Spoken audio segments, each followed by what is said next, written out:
देखो recording and message गया screen share आज। हाँ मैम। तो लास्ट क्लास में हम लोग का joint product by product complete हो गया था। प्रोसेस कॉस्टिंग का जो एमसीक्यू था वो भी कंप्लीट हो गया था। तो आज हम लोग नया टॉपिक स्टार्ट करेंगे, सर्विस कॉस्टिंग, या फिर इसको हम लोग बोलते हैं ऑपरेटिंग कॉस्टिंग। ठीक है, तो ये वाला हम लोग स्टार्ट करेंगे।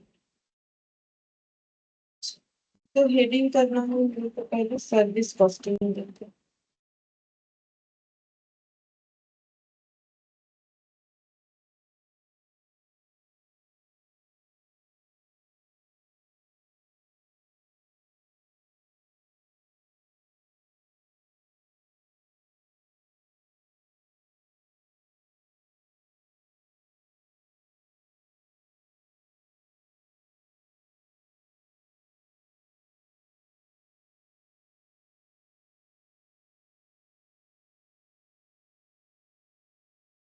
तो सर्विस कॉस्टिंग या ऑपरेटिंग कॉस्टिंग जो है ये हम लोग कैसे बिजनेस में यूज करते हैं। तो देखो, जो भी कोई बिजनेस होता है तो वहां पर दो ही चीज बेच सकते हैं, या तो गुड्स या तो सर्विस। ठीक है, मतलब अगर कोई ऑर्गेनाइजेशन है जो कि कुछ बिजनेस कर रहा है तो वो दो चीज जो है बेच सकता है, या तो गुड्स या तो सर्विस।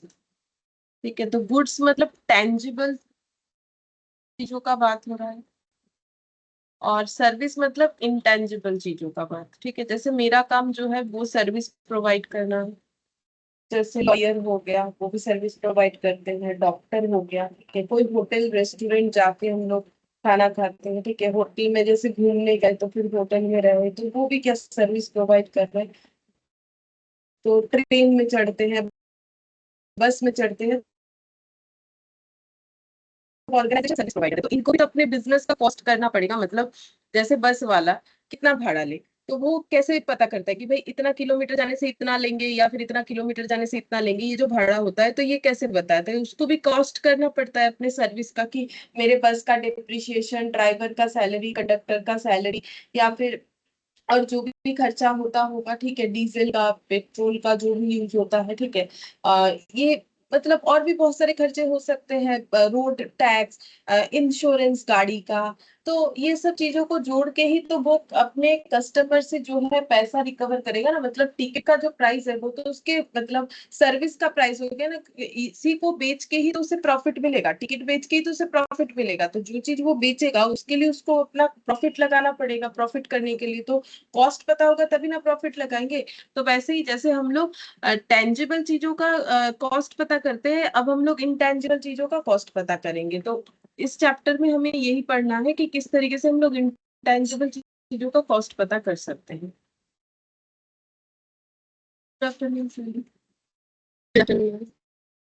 तो यहाँ पर थोड़ा सा लिख लेते हैं कि सर्विस कॉस्टिंग क्या है।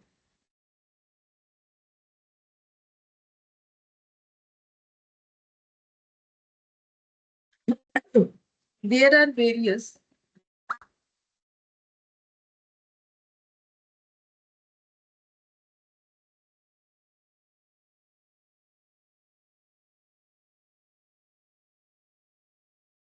undertaking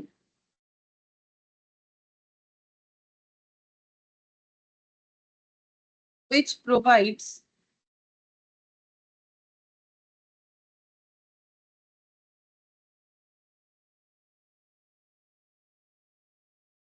or renders services service to their customer।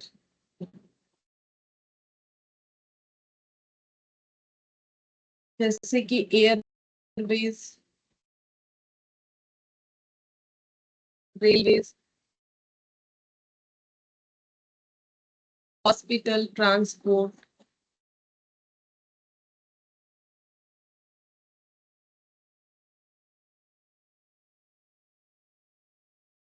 Bracket में लिखो goods, comma passenger,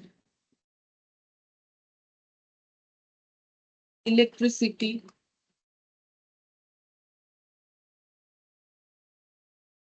hotel, etc. All these industries are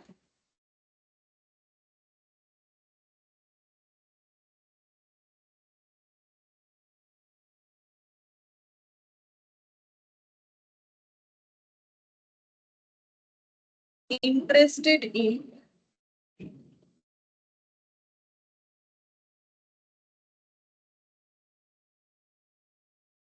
ascertaining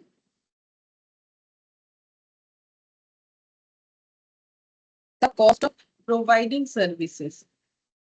The cost of providing services.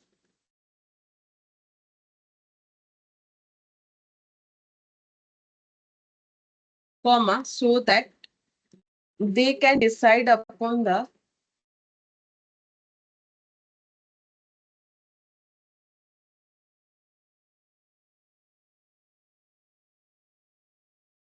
amount to be charged for providing service. Operating costing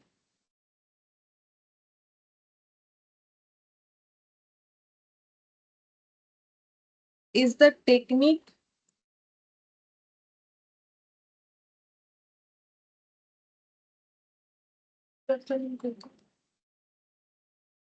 Personal.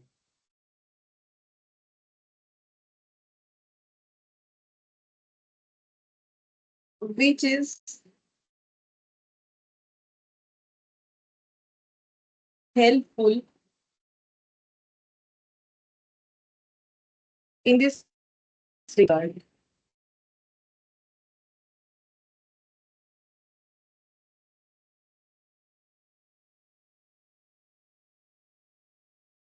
तो हम एक बार बता देते हैं जो भी लिखा है कि सर्विस कॉस्टिंग क्या है। तो बोल रहा है there are various undertakings which provide or render services. तो ऐसे बहुत सारे ऑर्गेनाइजेशन होंगे जो कि सर्विस प्रोवाइड करते हैं मेरी तरह, ठीक है, टू देयर कस्टमर्स। एग्जाम्पल के तौर पे जैसे एयरवेज, ठीक है, तो वो भी हमें सर्विस प्रोवाइड करते हैं। रेलवेज तो वो भी हमारे लिए सर्विस ही है, ठीक है। थोड़ी ना वो हमें कोई गुड्स बेच रहे हैं। रेल हम लोग ट्रेन में ट्रैवल करते हैं तो सर्विस ही लेते हैं। हॉस्पिटल, ठीक है, तो वहाँ भी सर्विस ही प्रोवाइड होता है। कोई बीमार होता है तो हॉस्पिटल में एडमिट होना पड़ता है, ठीक है। ट्रांसपोर्ट, अब ट्रांसपोर्ट का दो तरीके का है, गुड्स भी है, पैसेंजर। तो देखो पैसेंजर मतलब वही बस बस जो भी पब्लिक ट्रांसपोर्ट है, ठीक है। और गुड्स वगैरह जैसे ट्रांसपोर्ट के थ्रू से क्या होता है, गुड्स भी एक जगह से दूसरे जगह जाता है ना। जैसे मान लो जैसे ऑनियन, ठीक है, ऑनियन नासिक से आता है, ठीक है, तो जो है दूसरे स्टेट में आ रहा है तो वो गुड्स हो गया, ठीक है। इसके अलावा जैसे मान लो ऑरेंज, ठीक है, वो नागपुर से आता है। तो ये सब जो है ट्रांसपोर्ट क्या होता है, गुड्स ट्रांसपोर्टेशन होता है कि भाई ये स्टेट में ये अच्छा होता है तो वहां से यहाँ आ रहा है, बिजनेस करने के लिए होता है ना। तो वो हो गया। तो एक होता है गुड्स ट्रांसपोर्टेशन, एक होता है पैसेंजर ट्रांसपोर्टेशन। इलेक्ट्रिसिटी, जो हम लोग इलेक्ट्रिसिटी का यूज कर रहे हैं तो वो भी तो हमें सर्विस दिया जा रहा है, तो उसका यूज कर रहे हैं। होटल सर्विस अगर हम लोग ले रहे हैं। All the industries are interested in ascertaining the cost of providing services. तो सभी को ये पता करना होता है कि ये सर्विस प्रोवाइड करने में उनको कॉस्ट कितना पड़ रहा है, सो दैट ताकि they can decide upon the amount to be charge for providing services, ताकि सर्विस प्रोवाइड का चार्ज पता कर सके। ये तो देखो हम लोग कॉस्टिंग में स्टार्टिंग में पढ़ रहे थे कि जब तक हमें कॉस्ट नहीं पता होगा किसी चीज का, हम लोग उसको बेच नहीं सकते, चाहे वो सर्विस हो चाहे वो गुड्स हो, ठीक है। फिर बोल रहा है operating costing is the technique which is helpful in this regard. तो ये सर्विस कॉस्टिंग या ऑपरेटिंग कॉस्टिंग जो चैप्टर हम लोग पढ़ने वाले हैं, ठीक है, मतलब जो पढ़ रहे हैं वो चैप्टर में हमें यही पता चलेगा कि अगर हम लोग कोई भी ऑर्गेनाइजेशन अगर सर्विस प्रोवाइडर है तो वो अपना कॉस्टिंग कैसे करेगा, ठीक है। अब सर्विस जो है दो तरीके का हो सकता है, मतलब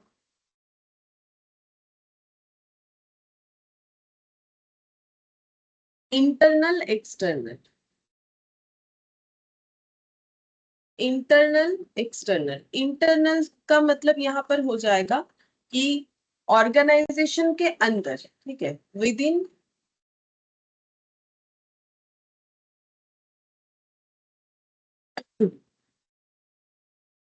good afternoon, Good afternoon, ma'am. Within organisation organisation के अंदर ही सर्विस प्रोवाइड हो रहा है तो बोलेंगे इंटरनल सर्विस प्रोवाइड कर रहे हैं। और अगर outside the organisation, outside the organisation, तो भी हमें उसका कॉस्टिंग तो दोनों ही केस में करना है, लेकिन इनसाइड होता है तो उसे बोलते हैं इंटरनल सर्विस प्रोवाइडिंग, और आउटसाइड हुआ तो फिर जो है एक्सटर्नल सर्विस प्रोवाइडिंग। जैसे एग्जांपल के तौर पे अगर हम लोग देखें, इसका एग्जांपल अगर ले, जैसे कि कैंटीन सर्विस ऑर्गेनाइजेशन के अंदर जो प्रोवाइड हो रहा है, फर्स्ट एड, अगर कुछ जैसे फैक्ट्री में वर्कर लोग काम करते हैं, ठीक है, तो उन्हें चोट लग सकता है तो उसके लिए एक फर्स्ट एड सर्विस भी रहता है, ठीक है। अच्छा, अब आउटसाइड में जैसे हो गया ट्रांसपोर्टेशन सर्विस,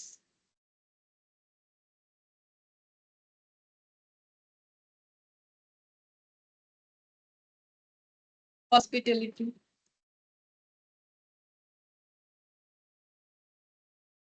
एटसेट्रा।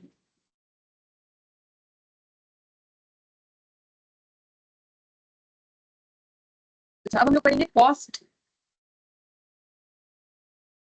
यूनिट, ठीक है। कॉस्ट यूनिट क्या होता है, तो ये हम लोग बेसिक में पढ़ चुके हैं, बट इस चैप्टर में एक बार लिखवा दे क्योंकि यहाँ पर ये चीज इंपॉर्टेंट है।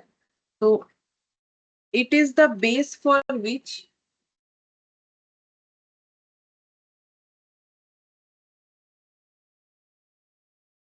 The cost is to B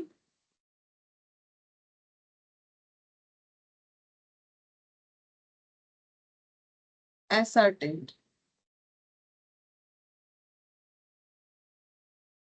तो कॉस्ट यूनिट का मतलब हो गया कि ये कॉस्ट यूनिट क्या है, ये एक बेस है for which the cost is to be ascertained, मतलब जिस चीज का हम लोग कॉस्ट निकाल लेंगे उसको कैसे निकाले, उसका बेस को ही हम लोग कॉस्ट यूनिट बोल देंगे। जैसे कि अगर हम लोग जो है होटल में मान लो कहीं घूमने गए, होटल में जो है हम लोग रह रहे हैं, तो फिर उसमें हो जाता है पर पर्सन जो है रूम के हिसाब से, ठीक है।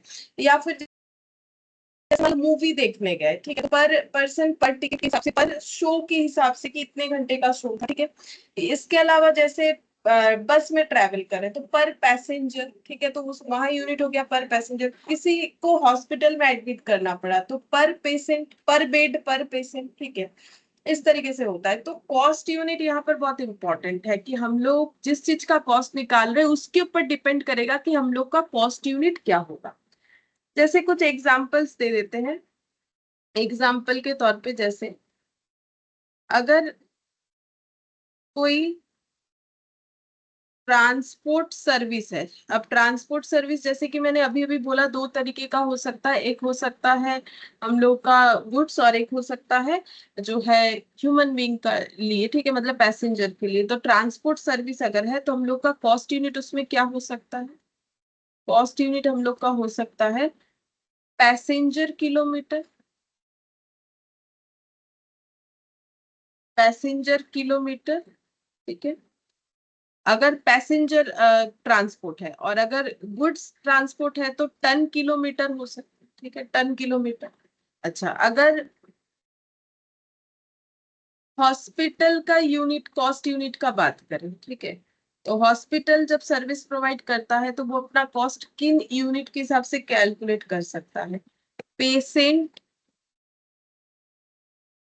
पर डे, ठीक है, या फिर रूम पर बेड ऐसे भी कैलकुलेट कर सकता है, या फिर रूम पर डे ऐसे भी कैलकुलेट कर सकता है। इस तरीके का यूनिट वो लोग यूज कर सकता है। कैंटीन सर्विस अगर प्रोवाइड हो रहा है तो उसमें हम लोग का यूनिट क्या हो सकता है, पर मील, पर आइटम ऐसे भी हो सकता है। अच्छा, अगर मूवी देखने जा रहे हैं, सिनेमा लिख देते हैं, तो उस केस में हो जाता है पर टिकट, पर शो।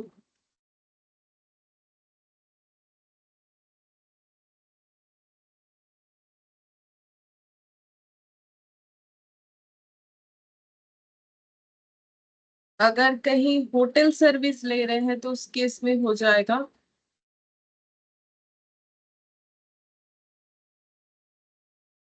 गेस्ट पर डे ऐसे भी बोलते हैं,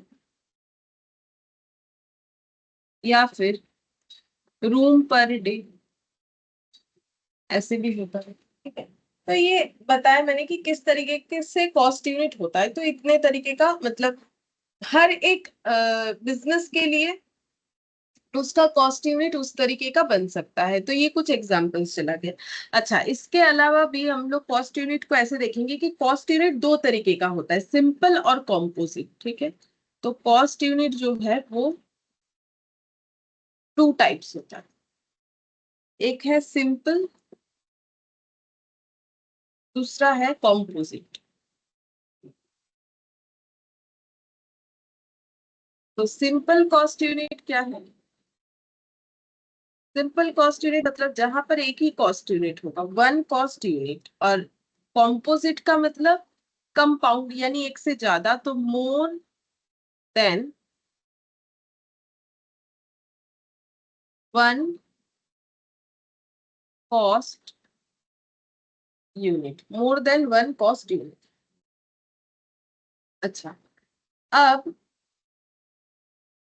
वन कॉस्ट यूनिट का जैसे हम एक एग्जांपल देते हैं, जैसे कि मान लेते हैं ट्रांसपोर्ट के केस में, पर किलोमीटर में हम लोगों ने अगर कॉस्ट निकाला, ठीक है, या फिर कैंटीन के केस में, कैंटीन सर्विस प्रोवाइड हो रहा है कहीं, तो उस केस में अगर पर मील के हिसाब से निकाला, ठीक है, तो ये हम लोग का क्या हो गया, वन कॉस्ट यूनिट। अब इसी का देखो हम लिखते हैं, पता चलेगा फिर कॉम्पोजिट क्या होगा। तो ट्रांसपोर्टेशन के केस में अगर हम लोगों ने ऐसे लिखा जैसे यहाँ पर, ट्रांसपोर्टेशन का तो दो हो सकता है ना, एक होता है पैसेंजर ट्रांसपोर्ट और एक हो जाएगा हम लोग का गुड्स। तो देखो, पैसेंजर ट्रांसपोर्ट को हम लोग ऐसे लिख सकते हैं, पैसेंजर पर किलोमीटर, पैसेंजर पर किलोमीटर, ठीक है। और गुड्स को लिख सकते हैं टन पर किलोमीटर। कैंटीन के केस में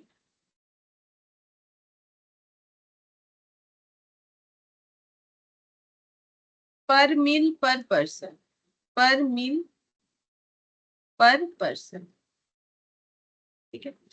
तो यहाँ पर कॉम्पोजिट और सिंपल क्यों हुआ, क्योंकि देखो यहाँ पर बोला है सिर्फ किलोमीटर मील, ठीक है। पर तो मतलब एक एक के ऊपर, ईच ईच समझाने के लिए तो पर वर्ड हम लोग यूज करते हैं, ठीक है। तो अब पर यूज करो या फिर ऐसे स्लैश लगा लो, एक ही बात है। तो देखो, अगर सिर्फ पर किलोमीटर है तो फिर एक ही उसमें यूनिट है, लेकिन अगर पैसेंजर किलोमीटर लिख रहे हैं तो दो यूनिट यूज हो रहा है, पैसेंजर और किलोमीटर। टन किलोमीटर लिख रहा है तो दो यूनिट यूज हो रहा है, टन भी किलोमीटर भी। पर मील पर पर्सन, तो पर मील तो मील और पर्सन दो यूनिट यूज हो रहा है, तो ऐसे हम लोग बोलते हैं इसे कॉम्पोजिट यूनिट। अच्छा, ये पर किलोमीटर का अगर मतलब हमें पता करना है तो इसका मतलब क्या हो जाता है, इसका मतलब हो जाएगा ये पर किलोमीटर का मतलब हम लोग ऐसे बोल सकते हैं कि cost for covering distance of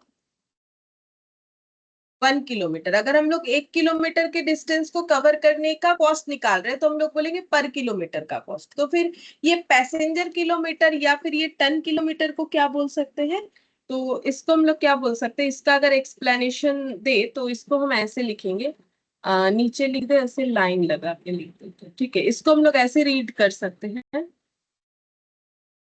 cost for covering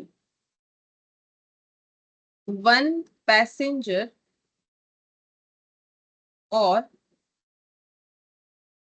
1 ton goods. अगर पैसेंजर हुआ तो 1 पैसेंजर, अगर गुड्स ट्रांसपोर्टेशन हुआ तो 1 ton goods over a distance, over a distance of 1 kilometre, ठीक है। मतलब एक में हम लोग ये निकाल रहे हैं कि 1 किलोमीटर जाने का खर्चा कितना है, दूसरे में हम लोग ये निकाल रहे हैं कि 1 टन सामान 1 किलोमीटर लेके जाने का खर्चा कितना है, या फिर एक पैसेंजर को 1 किलोमीटर लेके जाने का खर्चा कितना है। तो यहाँ पर हम लोग दो चीजों के हिसाब से सोच रहे हैं कि एक इंसान को 1 किलोमीटर लेके जाने का खर्चा कितना है, या फिर कोई भी 1 टन जो सामान है उसको 1 किलोमीटर लेके जाने का खर्चा कितना है। जब हम लोग ये दो या दो से ज्यादा चीजों को एक साथ, यूनिट को एक साथ यूज कर रहे हैं तो कॉम्पोजिट हो गया। लेकिन जब सिंगल तरीके से यूज करेंगे तो फिर वो हो जाएगा सिंपल, ठीक है। जैसे कि 1 किलोमीटर जाने का खर्चा, ठीक है, 1 मील का खर्चा, तो या फिर 1 पर्सन का 1 मील का खर्चा, जब ऐसे सोच रहे तब वो हमारा हो जाता है कॉम्पोजिट, ठीक है। तो ये बस थोड़ा सा जानने के लिए थियोरेटिकल पूछ सकता है या एमसीक्यू वगैरह में हमें पूछ सकता है। अब कॉम्पोजिट कॉस्ट यूनिट जो है वो 2 तरीके का होता है, तो वो लिखते हैं।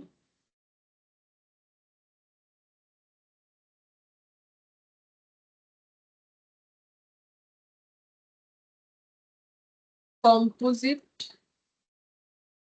कॉस्ट यूनिट ये 2 तरीके का होता है। वेटेड एवरेज बेसिस मतलब इसको 2 तरीके से एक्चुअली हम लोग कैलकुलेट करते हैं। एक होता है वेटेड एवरेज बेसिस, दूसरा है simple average basis.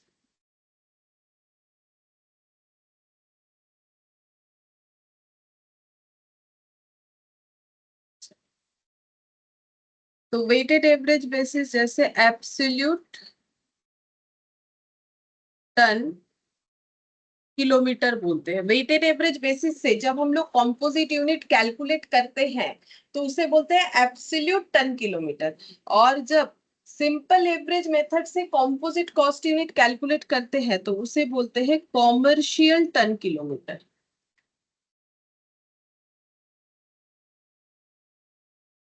Absolute ton kilometre और कॉमर्शियल टन किलोमीटर ऐसे बोला जाता है।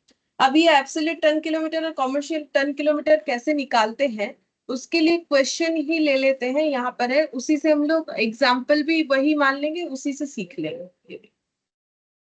इलास्ट्रेशन वन बोल रहा है a lorry start with a load of 20 metric ton of goods from station A. तो ट्रांसपोर्टेशन का क्वेश्चन है, मैक्सिमम हम लोग का ट्रांसपोर्टेशन का ही होता है, बाकी थोड़ा बहुत होटल वगैरह ये सब मिल सकता है। A lorry starts with a load of 20 metric ton of goods, तो ये ट्रांसपोर्टेशन है, गुड्स वाला ट्रांसपोर्टेशन है। From station A, station A से जो है ये चलना स्टार्ट कर रहा है एक गाड़ी जो कि 20 मेट्रिक टन सामान लेके चल रहा है, ठीक है।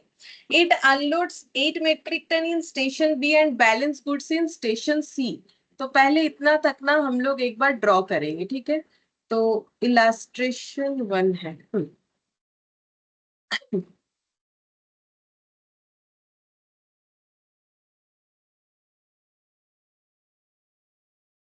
तो ये स्टेशन ए, स्टेशन बी और स्टेशन सी, ये 3 चीज दिया हुआ है, ठीक है। तो मैंने ऐसे ड्रॉ कर दिया। अब स्टेशन ए से गाड़ी चला है लोड करके 20 मेट्रिक टन स्टेशन ए से, ठीक है। अच्छा, तो ए से जा रहा है बी के तरफ, वैसे बोला है ना बी में जाके अनलोड हो रहा है, तो हम लोग ये गाड़ी, ठीक है, इसमें 20 मेट्रिक टन सामान है, ये जो है इसमें, ये जो है ये 20 मेट्रिक टन है, ठीक है।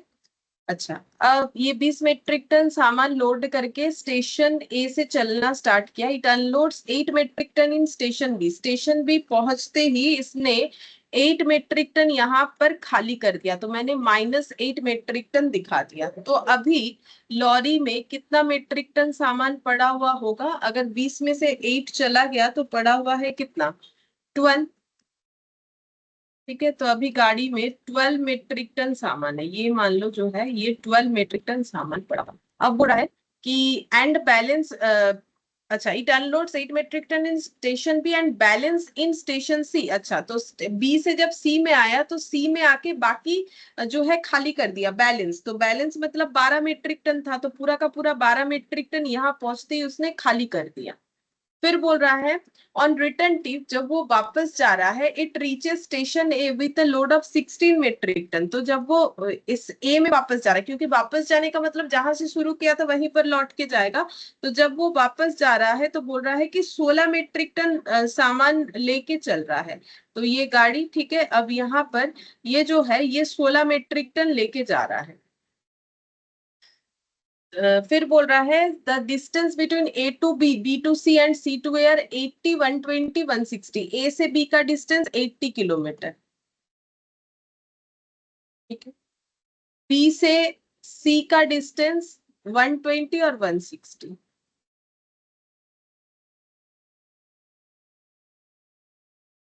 160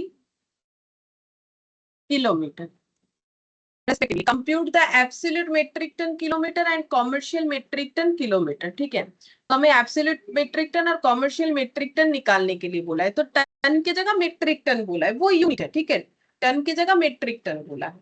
अच्छा, तो हम लोग कैसे निकालेंगे, तो जब एब्सोल्यूट निकालेंगे तो वो मुझे वेटेड एवरेज मेथड से निकालना पड़ेगा, और जब हम कॉमर्शियल निकालेंगे तो सिंपल एवरेज मेथड से निकालना पड़ेगा। तो सबसे पहले निकालते वेटेड एवरेज और एब्सोल्यूट बेसिस बोल सकते हैं इसे।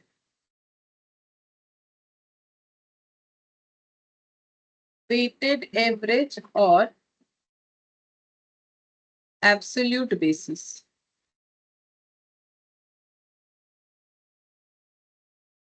तो यहां पर हमें क्या करना पड़ेगा वो लिख देते हैं, तो तुम लोग भी बता सकते हो, डिस्टेंस इनटू लोड, ये करना पड़ेगा, ठीक है, डिस्टेंस इनटू लोड।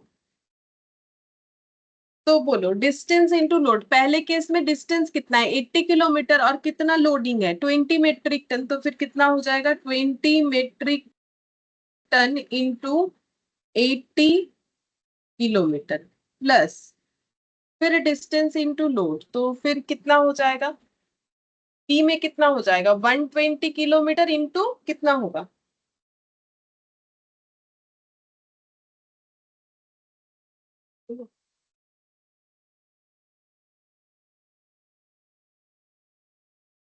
ट्वेल्व 12 हो जाएगा, क्योंकि 12 मेट्रिक टन लेके चला था गाड़ी, और लास्ट में लोडिंग कितना था, डिस्टेंस तो 160 दिख ही रहा है, 16 मेट्रिक टन, ठीक है। तो अब कैलकुलेट करेंगे तो ये हो जाएगा 1600, ठीक है, फिर ये हो जाएगा 12 और 12 होता है 144, और ये 0, और ये हो जाएगा मेरा 16 इंटू 16 256 और 0, तो ये टोटल इतना मेट्रिक टन किलोमीटर, ठीक है, क्योंकि देखो जब इंटू हुआ तो फिर यूनिट भी इंटू हो जाएगा, मेट्रिक टन और किलोमीटर इंटू होके मेट्रिक टन किलोमीटर, तो मेट्रिक टन किलोमीटर को ऐसे हाइफन देके लिखना चाहिए। तो अब टोटल करने से कितना हो जाएगा, 5600। तो 5600 मेट्रिक टन किलोमीटर, ठीक है। तो वेटेड एवरेज का मतलब इस तरीके से हमें निकालना पड़ेगा, वेट यानी कि लोड इंटू डिस्टेंस, तो इससे निकलता है वेटेड एवरेज। अच्छा, अब कॉमर्शियल टन निकालना है तो सिंपल एवरेज बेसिस पे निकालेंगे, तो यहाँ पर हो जाएगा सिंपल एवरेज और कॉमर्शियल बेसिस। तो इसमें कैसे होता है, इसमें होता है average load into into distance, लेकिन डिस्टेंस का टोटल डिस्टेंस होता है, ठीक है, हम बता देते हैं, डिस्टेंस में होता है टोटल डिस्टेंस। तो कैसे होगा एवरेज लोड, तो लोड का एवरेज निकालना है, तो लोड क्या क्या था, एवरेज निकालना आता है ना हमें, जैसे मान लो हमें दे दिया 257 का एवरेज निकालना है, तो हम लोग क्या करेंगे 2 + 5 + 7 डिवाइडेड बाई 3, तो वैसे ही लोड, लोड कितना कितना है उसका एवरेज निकालो, कितना कितना लोडिंग है, अभी तो यहाँ पर लोड लिखा था, तो वो सारे लोड का एवरेज निकालना है, तो कितना कितना लिखे बोले, 20 12 16 20 प्लस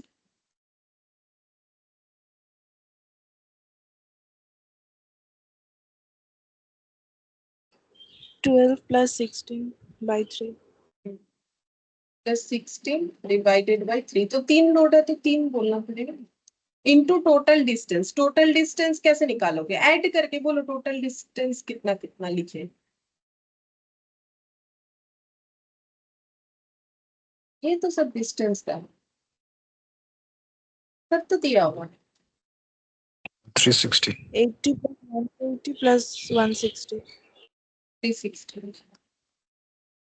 तो यहाँ पर एवरेज कितना हो जाएगा 20 12 और 16 28, मतलब 48 नहीं 48, हाँ 48 metric ton divided by 3 into 360 kilometre, 16 metric ton into 360 kilometre, तो कितना मेट्रिक टन किलोमीटर हो रहा है, मल्टीप्लाई करने से पता चलेगा। 16 इंटू 360 कितना होता है? 5760. 5760। ठीक है, तो ये आंसर आ गया। तो इस तरीके से हमें कैलकुलेट करना पड़ेगा। ठीक है, अगर हमें एवरेज बोल दे कि वेटेड एवरेज निकालो तो इस तरीके से करेंगे, और अगर हमें बोल दे सिंपल एवरेज निकालो तो हम लोग इस तरीके से निकालें। अच्छा, तो देखो दोनों में ही, लेकिन हम लोग का क्या हो रहा है ना, डिस्टेंस इनटू लोड ही हो रहा है। अगर अच्छे से देखोगे तो देखो यहाँ पर डिस्टेंस 80, लोड 20, 120 12, यहाँ पर भी वही हो रहा है, क्योंकि मैंने इसको अलग अलग कैलकुलेट नहीं किया। जैसे कि हम ये कहना चाह रहे हैं कि हम लोग चाहे तो इसे जो भी आंसर आया ना ये वाला 16 मेट्रिक टन, मैंने इसको ऐड कर दिया। मान लो हम इसको अगर मैथमेटिकली ऐसे रिप्रेजेंट करते हैं कि 16 मेट्रिक टन आ गया, अब ये 80, 120 और 160 को अगर हम अलग अलग लिखे तो हम ऐसे लिख सकते हैं 16 इंटू 80, फिर नेक्स्ट वाला 16 इंटू 120, फिर नेक्स्ट वाला 16 इंटू 160। तो उसमें भी देखो वही आ गया, डिस्टेंस इनटू लोड। तो ये देखो ये डिस्टेंस है, ये डिस्टेंस है, ये डिस्टेंस है, और ये लोड है, लेकिन सभी में लोड क्या लिया गया है, 16 लिया गया है। क्यों? क्योंकि हम लोगों ने लोड को एवरेज कर दिया।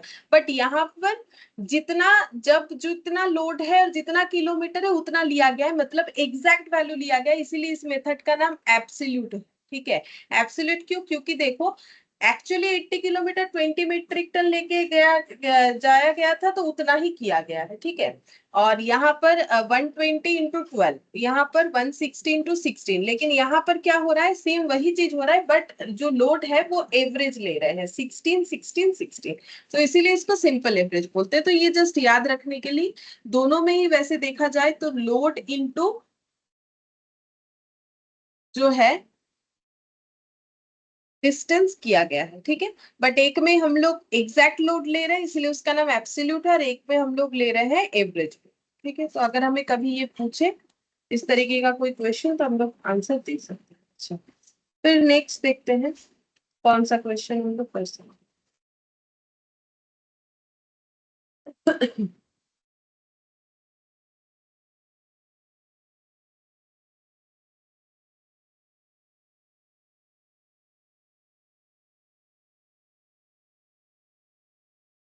Illustration.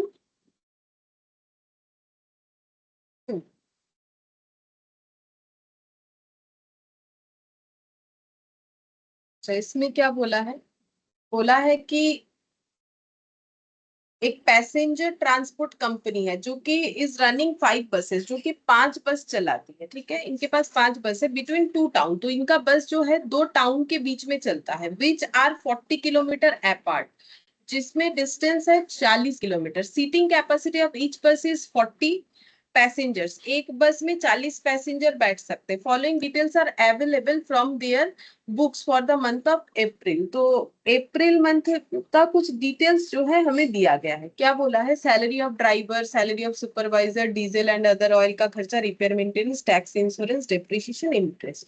Actual passenger carried were 75% of the seating capacity, जितने लोग बैठ सकते हैं बस 75% ही सीट भरता है। All the 5 buses run on all day for the month, मतलब मंथ में हर रोज बस चलता है। ईच बस made 1 round trip per day, एक दिन में एक बस एक राउंड ट्रिप करता है बस। Calculate cost per passenger kilometre हमें निकालने के लिए बोला है। ठीक है, तो पहले हम ये इलास्ट्रेशन 2 तो करेंगे, हम थोड़ा सा एक डेटा लिखवा देते हैं, हिंट्स लिखवा देते हैं यहाँ पर कि ट्रांसपोर्टेशन के केस में, ट्रांसपोर्टेशन क्योंकि उसी पे हमें ज्यादा क्वेश्चन मिलेगा, अगर हमें कैलकुलेट करने बोले कॉस्ट पर पैसेंजर किलोमीटर, तो कैसे निकालेंगे। तो देखो मुझे क्या निकालना है कि पैसेंजर को एक लेके जाने का खर्चा कितना है। ठीक है, तो हम कैसे निकाल सकते हैं, मुझे निकालना पड़ेगा टोटल कॉस्ट पहले, कि मेरा टोटल कॉस्ट कितना पड़ रहा है, डिवाइडेड बाय क्या करेंगे, डिवाइडेड बाय करना पड़ता है इफेक्टिव पैसेंजर किलोमीटर। ठीक है, इफेक्टिव पैसेंजर किलोमीटर मतलब हम लोग पैसेंजर को कितना किलोमीटर लेके जा रहे हैं, ठीक है। मतलब सिंपल सोचो कि अगर मुझे बोलता कि कॉस्ट पर किलोमीटर, पैसेंजर नहीं बोलता, ठीक है, तो हम लोग क्या करते, पर किलोमीटर जाने का खर्चा तो total cost divided by total kilometre travel, ये हम लोग बोलते हैं। तो डिवाइड करने से हमारे पास आ जाता कॉस्ट पर किलोमीटर। अब मुझे निकालना है कॉस्ट पर पैसेंजर किलोमीटर, तो टोटल कॉस्ट, ठीक है, डिवाइडेड बाई मुझे फिर निकालना है कि पैसेंजर किलोमीटर कितना, सिर्फ जो है टोटल किलोमीटर ट्रैवल निकालने से नहीं होगा, total kilometre travel with passenger, तो उसको हम लोग पैसेंजर किलोमीटर बोल सकते हैं। इसे इफेक्टिव इसीलिए बोल रहे हैं क्योंकि इफेक्टिव का कारण ये है कि इफेक्टिवली कितने लोग जा रहे हैं, चाहे सीटिंग कैपेसिटी जितना भी हो। जैसे यहाँ बोला है ना कि सीटिंग कैपेसिटी 40 है बट 75% लोग ही भरते हैं बस में, तो इसीलिए इफेक्टिव वाला लैंग्वेज लिखा जाता है। तो ये तो हो गया पैसेंजर के केस में। और अगर ऐसा है गुड्स वाले ट्रांसपोर्टेशन के केस में, तो हमारा क्या कैलकुलेशन होगा, सेम वही ऊपर हो जाएगा, टोटल कॉस्ट डिवाइडेड बाय हो जाएगा इफेक्टिव टन किलोमीटर। जैसे यहाँ इफेक्टिव पैसेंजर किलोमीटर है, यहाँ पर इफेक्टिव टन किलोमीटर हो जाएगा। अच्छा, और एक चीज, ये राउंड ट्रिप क्या होता है, जैसे मान लेते हैं कि ए से बी में डिस्टेंस तय करना है, कोई भी मतलब ट्रांसपोर्टेशन हो, चाहे बस हो चाहे जो भी हो, ठीक है, तो ए से बी में जाके फिर बी से ए में पहुंचना पड़ेगा। तो ये जो हुआ इसको हम लोग बोलते हैं राउंड ट्रिप, ठीक है। मतलब एक्चुअली देखो, जब ए से बी जाना है तो उसे बोलते हैं एक ट्रिप, एक साइड का ट्रिप कंप्लीट हुआ। फिर जब बी से ए वापस जाना है तो बोलेंगे फिर से एक ट्रिप कंप्लीट हुआ। तो ये दोनों मिला के होता है टू ट्रिप्स, और इसे बोलते हैं वन राउंड ट्रिप, ठीक है। जैसे मान लो तुम लोग क्लास में आते हो पढ़ने के लिए, तो अपने घर से जो है जिसका जो डिस्टेंस है, बस ऑटो किसी से आते हो, ठीक है, तो मान लो बस से आते हो, तो बस से आ गए तो एक ट्रिप, फिर ट्यूशन से घर गए दो ट्रिप, ठीक है। तो तुम लोगों ने ट्यूशन आने के लिए एक राउंड ट्रिप जो है कंप्लीट किया, ठीक है। तो राउंड ट्रिप का मतलब जाना आना मिला के राउंड ट्रिप, एक राउंड ट्रिप, ठीक है। और सिंगल सिंगल बोलेंगे तो जाने का एक ट्रिप, आने का एक ट्रिप, तो दो ट्रिप्स।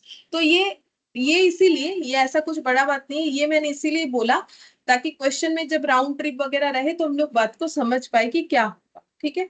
अब हम लोग इलास्ट्रेशन 2 कर सकते हैं। अब इलास्ट्रेशन 2 में हमें कॉस्ट पर पैसेंजर किलोमीटर ही निकालने के लिए बोला है, तो फिर हम लोग को टोटल कॉस्ट कैलकुलेट करना पड़ेगा और इफेक्टिव पैसेंजर किलोमीटर कैलकुलेट करना पड़ेगा।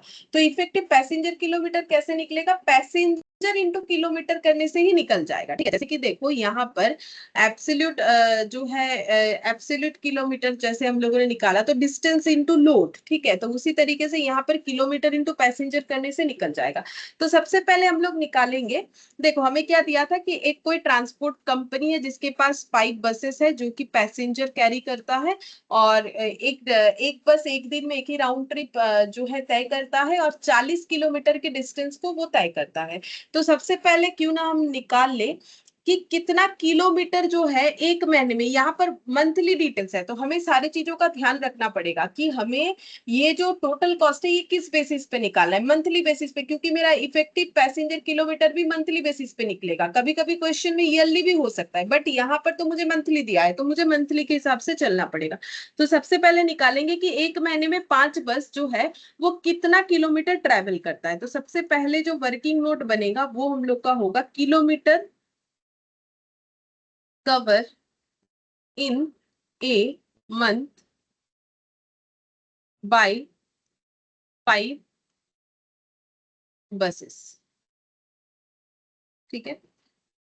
तो कैसे निकालेंगे, तो यहाँ एक लाइन जगह छोड़ दोगे तुम लोग, हम यहाँ नीचे, यहाँ ऊपर एक लाइन हम लोग लिखेंगे। तो फॉर्मूला हम बाद में लिखेंगे, पहले तुम लोगों से एक एक करके पॉइंट पूछते, तुम लोग ही बताना कि हमें क्या निकालना है कि कितना किलोमीटर ट्रेवल करेगा, क्योंकि इनके पास 5 बस है तो 5 बस का डिटेल्स निकालेंगे एक महीने में, क्योंकि इन्होंने मंथली निकालने के लिए बोला है। तो फिर से पढ़ो, बोल रहा है कि 5 बस चलता है इनका, ठीक है। अच्छा, और बस जो है जो डिस्टेंस कवर करता है वो है 40 किलोमीटर, ठीक है, दो शहर के बीच में, दो टाउन के बीच में 40 किलोमीटर। और एक एक बस जो है वो एक दिन में एक ट्रिप करता है, और पूरे महीने में रोज बस चलता है, किसी दिन बस बंद नहीं रहता है, और हमें डिटेल्स अप्रैल मंथ का दिया हुआ है। तो मुझे एक चीज बोलो, एक बस का ही बता दो, एक बस इस पूरे अप्रैल के महीने में कितना किलोमीटर ट्रेवल किया होगा। तो हम डिटेल्स यहाँ फिर से लिखते हैं, तो तुम लोग बताना। मान लो दो टाउन है ए और बी, इनमें डिस्टेंस है 40 किलोमीटर का, ठीक है। तो ये एक बस है, ठीक है, ये बस है, ठीक है, ये एक बस है। तो ये बस जो है हम लोग का, ये बस जो है हम लोग का ए से बी जाता है और बी से ए वापस आता है। कैसे पता चला? बिकॉज यहाँ पर बोला है कि बस जो है वो एक राउंड ट्रिप करता है एक दिन में। तो ये बस ए से बी जाएगा और बी से ए वापस आएगा। तो बोलो एक दिन में वो कितना किलोमीटर जाता है एक बस, पहले ये बता। 80. 80। एक दिन में एक बस 80 किलोमीटर जाता है। तो ये एक बस पूरे एक महीने में कितना किलोमीटर जाएगा, क्योंकि हम लोग अप्रैल का निकाल रहे हैं, तो अप्रैल में कितना दिन होता है ये सब सोच के मुझे बता। 2400. 18 टू कितना करना है 30, तो 2400। तो ये हम लोगों ने क्या निकाला, एक बस एक महीने में कितना किलोमीटर जाएगा। तो इनका हर एक बस एक ही तरीके का जो है सर्विस प्रोवाइड करता है। तो इनके पास 5 बस है। तो अब बताओ कि ये 5 बस का total kilometre travel for the month of अप्रैल कितना होगा। 12,000. 12,000। तो ये चीज को हमें यहाँ पर लिखना पड़ेगा। तो हम लोग कैसे लिखेंगे? तो सबसे पहले हम लोगों ने क्या किया, हम लोगों ने लिखा, हम लोगों ने कैसे किया देखो, हम लोगों ने पहले निकाला 80 किलोमीटर पर डे हुआ, ठीक है। अब चाहो तो 40 × 2 ऐसे भी लिख सकते हो, अगर चाहो थोड़ा और डिटेल्स में लिखना तो लिख सकते हैं। 40 kilometre into 2 per day into 30 days, ठीक है। और इंटू यहाँ पर कर देते हैं 5 बसेस, ठीक है, ऐसे करके। अब इस चीज को हम लोग कैसे लिखेंगे? तो 5 बसेस के ऊपर लिखना होगा नंबर ऑफ बसेस, मतलब हमें फॉर्मूले में इसको ट्रांसफर करना होगा, ठीक है। फिर ये हो जाएगा 40 × 2, ये क्या हो गया, डिस्टेंस कवर, ऐसे लिख सकते हैं, डिस्टेंस कवर पर डे पर बस, ठीक है। एक बस का एक दिन में कितना डिस्टेंस कवर होता है, तो 5 बस का हो जाएगा into number of days travel in a month, ठीक है। अब ये सब लैंग्वेज जो है तुम लोग अपने हिसाब से सेट कर सकते हो, ठीक है। ऐसा कोई हार्ड एंड फास्ट रूल नहीं है कि ऐसे ही लैंग्वेज लिखना पड़ेगा। तो पहले मुझे लगता है कि ये अगर हम लोग समझ में आ जाए तो ऊपर का लिखना कोई बड़ा बात नहीं, लेकिन पहले ऊपर का लिख के फिर नीचे लिखोगे तो फिर वो तो रटने जैसा हो जाएगा, ठीक है। तो हम लोग समझ के 12,000 किलोमीटर निकाल लिए। अब ये 12,000 किलोमीटर निकालने के लिए हम लोगों ने क्या क्या जो है डेटा यूज किया है, उस डेटा का नाम ऊपर लिख देंगे, ठीक है, ताकि हमें वो फॉर्मूला रेडी हो जाए। अच्छा, अब नेक्स्ट हम लोग को क्या करना है, हम लोगों ने तो अभी देखो क्या निकाला है, अभी हम लोगों ने किलोमीटर ट्रेवल निकाला है, लेकिन हम लोग को क्या निकालना पड़ेगा, पैसेंजर किलोमीटर ट्रेवल, ठीक है। तो अभी हमारा काम कंप्लीट नहीं हुआ है, अब हम लोग निकालेंगे passenger kilometre, total passenger kilometre या फिर इफेक्टिव पैसेंजर किलोमीटर, जो बोलना चाहो एक ही बात है, ठीक है। इफेक्टिव या टोटल पैसेंजर किलोमीटर। तो पैसेंजर किलोमीटर कैसे निकलता है, तो हम इतना बोल सकते हैं, ऐसे याद रखो, पैसेंजर इंटू किलोमीटर, ठीक है। ये याद रखने के लिए, ये नहीं भी लिखोगे, ये एग्जाम में लिखने का जरूरत नहीं, ये अपना याद रखने के लिए, पैसेंजर इंटू किलोमीटर, जैसे मैंने यहाँ लिखा ना लोड इंटू डिस्टेंस, ये नहीं भी लिखने से होता है, बस अपना याद रखने के लिए। तो पैसेंजर इंटू किलोमीटर, किलोमीटर तो निकाल चुके 12,000, ठीक है। अब फिर मल्टीप्लाई क्या करना है, पैसेंजर मल्टीप्लाई करना है। तो लिख भी सकते हो, कोई इशू नहीं है, पैसेंजर इंटू किलोमीटर। तो किलोमीटर तो हम लोग लिख चुके हैं कितना है। अब पैसेंजर कैसे आइडेंटिफाई करेंगे कि कितने पैसेंजर इफेक्टिवली बस में थे, तो सीटिंग कैपेसिटी,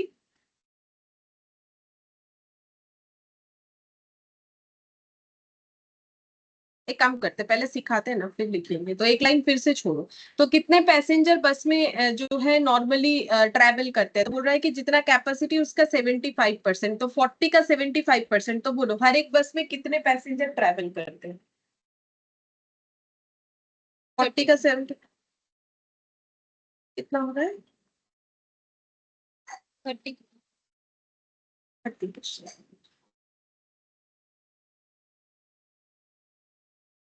12,000। ठीक है, तो ये हम लोग का हो गया। ये 40 क्या है सीटिंग कैपेसिटी, और 75% क्या है कैपेसिटी यूटिलाइज्ड।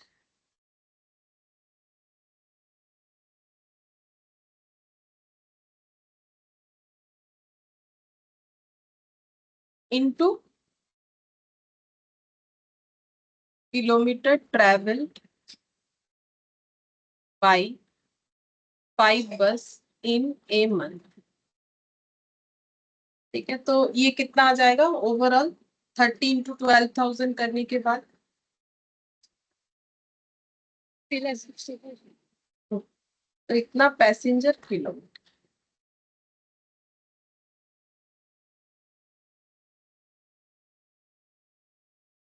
ठीक है, ऐसे करके करना। तो हम लोगों का देखो पैसेंजर किलोमीटर निकल गया, इफेक्टिव पैसेंजर किलोमीटर ये टोटल। अब हमें टोटल कॉस्ट निकालना पड़ेगा। ठीक है, तो टोटल कॉस्ट कैसे निकालेंगे, तो यहाँ पर लिखेंगे स्टेटमेंट ऑफ कॉस्ट।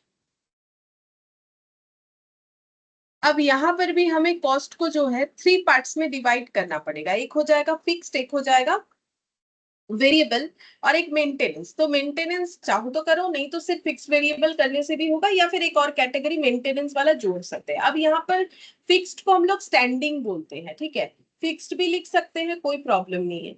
तो स्टैंडिंग चार्जेस का मतलब वो चार्जेस हो जाएगा जो फिक्स्ड है। अब फिक्स चार्जेस क्या होगा, फिक्स चार्जेस वो है कि ये बस जो है, ये बस चले या ना चले, जो खर्चा हमें पे करना पड़ेगा वो हमारा हो जाएगा फिक्स चार्जेस। वेरिएबल चार्जेस क्या हो जाएगा, वेरिएबल चार्जेस वो सारे चार्जेस हो जाएंगे। अच्छा, वेरिएबल का भी यहाँ नाम होगा रनिंग चार्जेस। रनिंग चार्जेस क्यों, क्योंकि अगर ट्रांसपोर्टेशन मतलब सॉरी अगर बस या जो भी है ट्रांसपोर्ट में वो अगर चला तो ही वो खर्चा इंकर्ड होगा, अदरवाइज नहीं होगा। अगर ऐसा है तो उसे हम लोग बोलेंगे रनिंग, रनिंग यानी कि वेरिएबल। और जो मेंटेनेंस वाला है तो वो रिपेयर मेंटेनेंस बोल के अगर कुछ रहेगा तो वो मेंटेनेंस कैटेगरी में दे सकते हैं। ठीक है, तो 3 कैटेगरी में हम लोग डिवाइड करके कर सकते हैं, अदरवाइज 2 कैटेगरी में भी कर सकते हैं। तो हम 3 कैटेगरी में ही करके दिखा रहे हैं। तो पहले यहाँ पर लिखेंगे पर्टिकुलर्स, सारे खर्चे को हम लोग 3 कैटेगरी में डिवाइड करेंगे। यहाँ पर हो जाएगा कॉस्ट पर मंथ, जो कि हमें क्वेश्चन में गिवन है। अच्छा, तो पहले लिखना पड़ता है फिक्स्ड यानी स्टैंडिंग,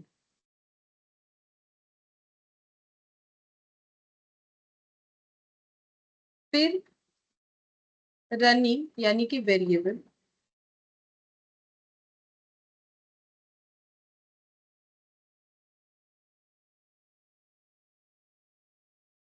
फिर मेंटेनेंस,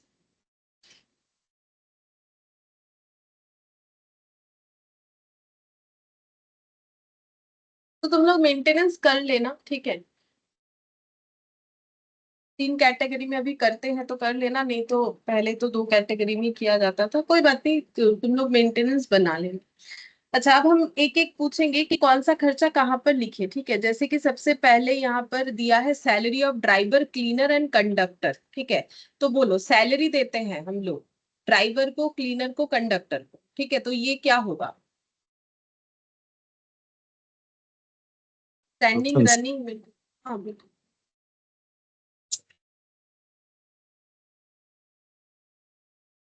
मतलब स्टैंडिंग 10. फिक्स्ड होगा।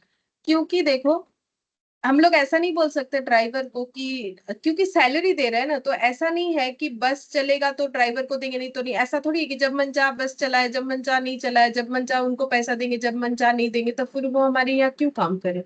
ऐसा थोड़ी होता है। तो बस चलाएंगे नहीं चलाएंगे वो तो हमारा इशू हो सकता है, बट जिनको हमें जो सैलरी देना है वो तो देना ही पड़ेगा ना। ठीक है, तो यहाँ पर लिख लेते स्टैंडिंग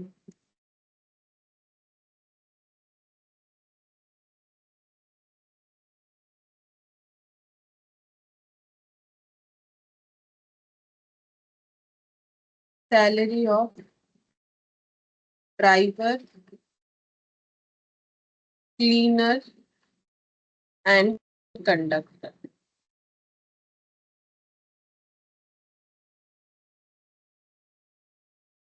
24,000। अच्छा, सैलरी टू सुपरवाइजर बोलो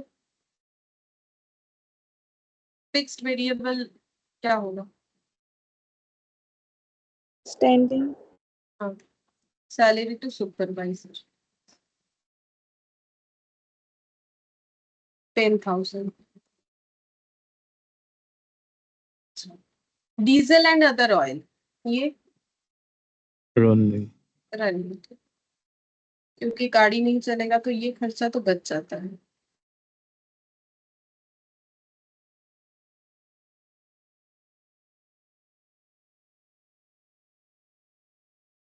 रिपेयर मेंटेनेंस तो वो मैंने क्योंकि रिपेयर मेंटेनेंस बनाया है तो वहां पर डायरेक्टली लिख देंगे, मतलब मेंटेनेंस चार्जेस।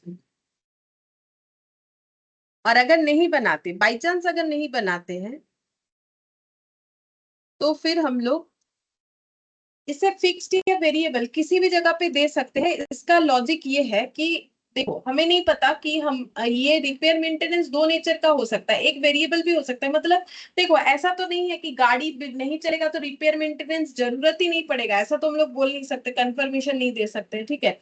तो रिपेयर मेंटेनेंस एक ऐसा खर्चा है, तो इसको मतलब कैसा मेंटेनेंस है उसके ऊपर डिपेंड करता है। जैसे एक रूटीन मेंटेनेंस हो सकता है, तो फिर उसके साथ गाड़ी चलने नहीं चलने का कुछ नहीं, हर महीने ये सर्विसिंग हमें करवाना पड़ता है या ऐसा कुछ, ठीक है। तो उस केस में तो फिर ये फिक्स्ड हो जाएगा। या फिर हम लोग बोलेंगे गाड़ी ज्यादा चलता है तो मेंटेनेंस ज्यादा मांगता है, ऐसा भी सोच सकते हैं। तो क्योंकि ये दोनों तरीके से सोचा जा सकता है, तो अगर मेंटेनेंस का अलग से नहीं बनाते हो तो उस केस में रिपेयर मेंटेनेंस को तुम लोग फिक्स्ड या वेरिएबल कहीं पर भी दिया जा सकता है। तो इससे अच्छा है इतना कंफ्यूजन ना करके कि हम लोग इसको क्या कर सकते हैं, मेंटेनेंस चार्जेस में देते हैं, ठीक है। तो नेक्स्ट देखते हैं, टैक्स एंड इंश्योरेंस, ये कहाँ पर जाए?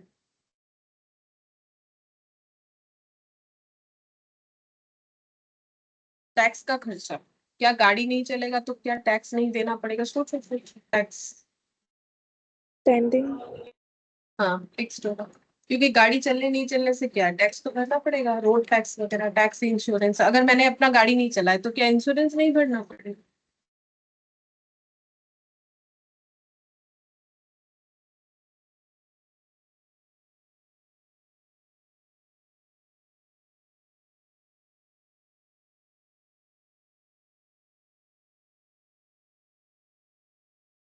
डेप्रिसिएशन 26,000, तो बोलो डेप्रिसिएशन कहाँ जाएगा?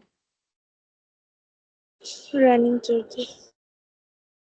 नहीं, देखो डेप्रिसिएशन क्या ऐसा है कि गाड़ी बस अगर मान लो नहीं चलाए मैंने 2 महीने, तो क्या मेरा बस का डेप्रिसिएशन नहीं होगा?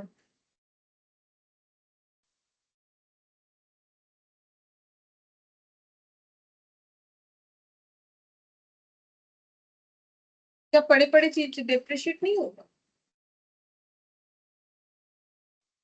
Standing ही होगा. हाँ, देखो बस को अगर खरीद के भी रख लोगे ना, एक दिन भी नहीं चलाओगे तो भी वो डेप्रिशिएट हो जाएगा।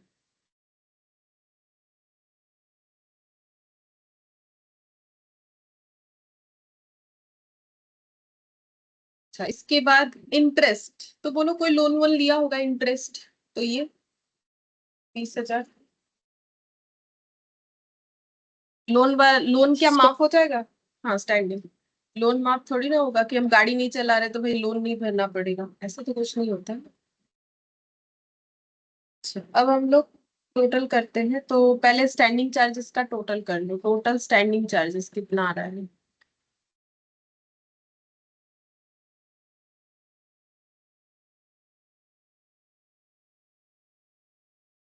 96,000. 96,000। अच्छा, अब इसका टोटल क्या करें? ये तो सब सिंगल सिंगल है, तो अब ये पूरा का टोटल लगा दो, टोटल कॉस्ट।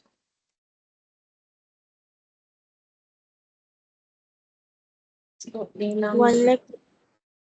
है बोलो। 1,44,000.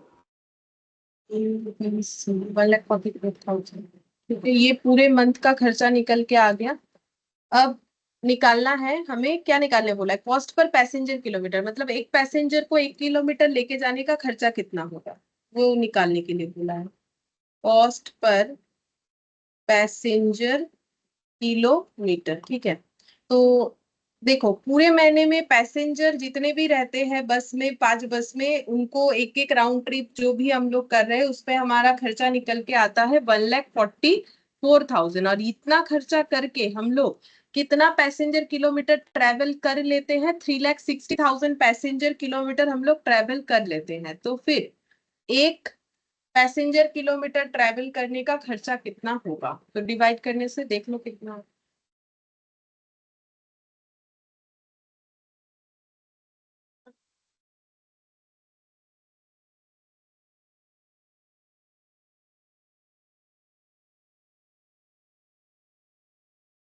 0.4, 0.45।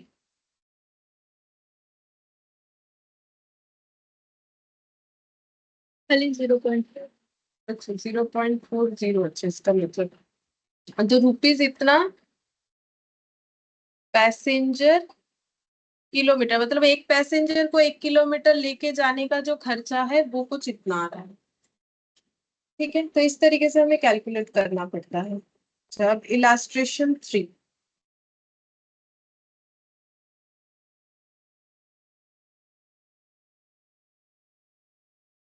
तो इसमें बोला है ABC transport company has given a route 40 kilometre long to run bus. अच्छा तो इनका जो बस का रूट है वो 40 किलोमीटर है। ठीक है, तो प्रीवियस वाले क्वेश्चन की तरह ही हुआ, 40 किलोमीटर का रूट तय करना होता है। बस का कॉस्ट जो है कंपनी ने जो खरीदा है वो है 10 लाख, 10 लाख का बस खरीदा है। इंश्योरेंस करवाया है 3% पर एनम पे, and the annual tax will amount to 20,000। Garage rent 20,000 per month. Annual repair will be 2,04,000। तो एक चीज देखने वाला है, क्या है देखो, हमें ये चीज मंथली दिया है, ये चीज ईयरली दिया है, ये चीज ईयरली दिया है, इंश्योरेंस भी ईयरली दिया है। ये तो गाड़ी का कॉस्ट है जो कि हमारे कहाँ आना चाहिए, बैलेंस शीट में आना चाहिए। बट इसका डिप्रिशिएशन हमारा पीएल में आता है, तो पीएल में हम लोग खर्चा रिकॉर्ड करते हैं, तो हम लोग तो खर्चे का ही स्टेटमेंट बना रहे, तो हमें यहाँ पर डिप्रिशिएशन रिकॉर्ड करना पड़ेगा। Bus is likely to last for 2.2 तो इसका लाइफ दे दिया है। इस लाइफ का यूज करके हम लोग डिप्रिशिएशन निकाल सकते हैं, क्योंकि देखो हमें डिप्रिशिएशन क्या क्या मेथड नॉर्मली फॉलो करना पड़ेगा इस चैप्टर में, या तो एसएलएम या तो डब्ल्यूडीबी। तो अगर मुझे ईयर दिया हुआ है, ठीक है, तो मुझे यहाँ पर जो है डिप्रिशिएशन कौन से मेथड से निकालना पड़ेगा बोल सकते हैं? देखो डब्ल्यूडीबी तो तभी फॉलो होता है अगर कोई परसेंटेज रेट वगैरह दिया हुआ है, तो यहाँ पर कौन सा मेथड होगा? SLM। एसएलएम मेथड होता है original cost minus scrap divided by estimated useful life. तो हमें ये कुछ नहीं गिवन है तो ये जीरो मानोगे, ओरिजिनल कॉस्ट गिवन है, एस्टिमेटेड यूजफुल लाइफ गिवन है, डिवाइड करने से हमें पर ईयर का डिप्रिशिएशन पता चल जाएगा। यानी डिप्रिशिएशन भी हमारे पास ईयरली आएगा, बट हमारे पास कुछ डेटा ईयरली है, कुछ डेटा मंथली है, तो वो हमें सोचना है कि हम लोग क्वेश्चन को ईयरली बनाए कि मंथली बनाए। तो वो कैसे सोचेंगे, डिपेंड करता है आगे और क्या इन्फॉर्मेशन है। देखो उसके बाद the driver salary 30,000 per month, ये भी मंथली दिया है। कंडक्टर सैलरी 25,000 पर मंथ, ये भी मंथली दिया है। इन एडिशन इसके साथ साथ 10% ऑफ टेकिंग एज कमीशन। अच्छा तो इन्हें क्या मिलता है? कमीशन में मिलता है, ड्राइवर को भी और कंडक्टर को भी। कितना? 10%। टेकिंग का 10% कमीशन मिलता है। अब ये टेकिंग का मतलब क्या हो जाता है? टेकिंग का मतलब यहाँ पर हो जाता है कि जो सेल सेल ठीक है, सेल वैल्यू को बोलते हैं taking, to be shared by the driver and conductor equally. और ये जो 10% जो भी सेल होगा उसका 10% जो कमीशन आएगा ड्राइवर और जो कंडक्टर है दोनों इक्वली अपने अंदर डिवाइड करने वाले।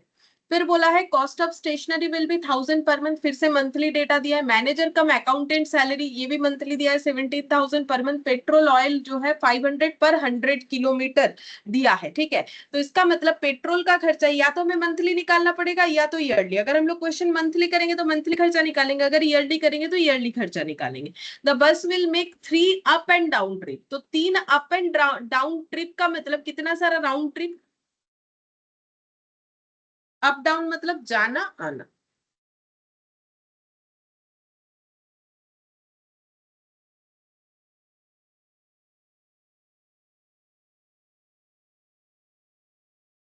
तीन ही तो होगा ना, अगर 3 अप और डाउन ट्रिप करना है इनको। ये देखो मतलब जो भी बस है, एक ही बस है, ठीक है, वो जाता है और आता है, फिर जाएगा, फिर आएगा, फिर जाएगा, फिर आएगा वापस, तो ऐसा 3 बार करता है। तो कितना राउंड ट्रिप हो गया? 3 राउंड ट्रिप। ठीक है, फिर बोल रहा है और 40 पैसेंजर्स एक एक ट्रिप में कैरी करके लेके जाता है। The bus will run on average 25 days in a month. तो देखो, जब मेरे पास किलोमीटर निकालने के लिए डेटा मंथ में है, ठीक है, तो फिर मुझे क्या करना चाहिए, मुझे इस क्वेश्चन को मंथ में सॉल्व करना चाहिए। वैसे भी देखोगे तो मैक्सिमम डेटा मंथ में है, कुछ एक दो डेटा होगा जो कि ईयरली दिया हुआ है। Assuming 15% profit on taking, sale पे 15% प्रॉफिट है। Calculate the bus fare to be charged per passenger kilometre. Bus fare यानी हमें सेल वैल्यू निकालना है ना, मतलब भाड़ा, ठीक है, तो सेल वैल्यू, तो कॉस्ट प्लस प्रॉफिट निकालना है। तो मुझे क्या निकालना है, पर पैसेंजर कॉस्ट पर किलोमीटर, जैसे अभी निकाला था, अब उस पे प्रॉफिट भी लगा देंगे जो कि हमें बता रखा है 15%, तो उस हिसाब से निकल जाएगा। तो यहाँ पर भी हमें करना है total cost divided by effective passenger kilometre. तो टोटल कॉस्ट जो है वो हम लोग जैसे ये सारे कॉस्ट को जोड़ के निकालेंगे, फिर इफेक्टिव पैसेंजर किलोमीटर निकालेंगे। तो पहले किलोमीटर निकालते फिर पैसेंजर किलोमीटर, जैसे अभी यहाँ पर सीखा था वैसे, ठीक है। तो पहले किलोमीटर निकालेंगे, एक ही बस है यहाँ पर, तो यहाँ पर लिखेंगे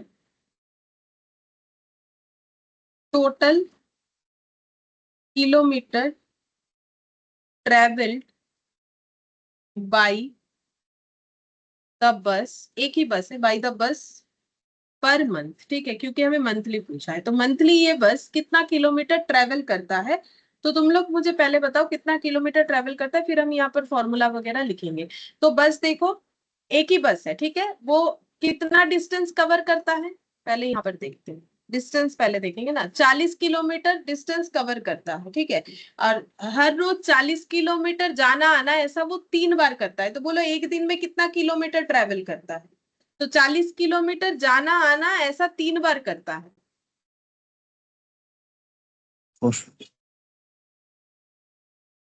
बोलो,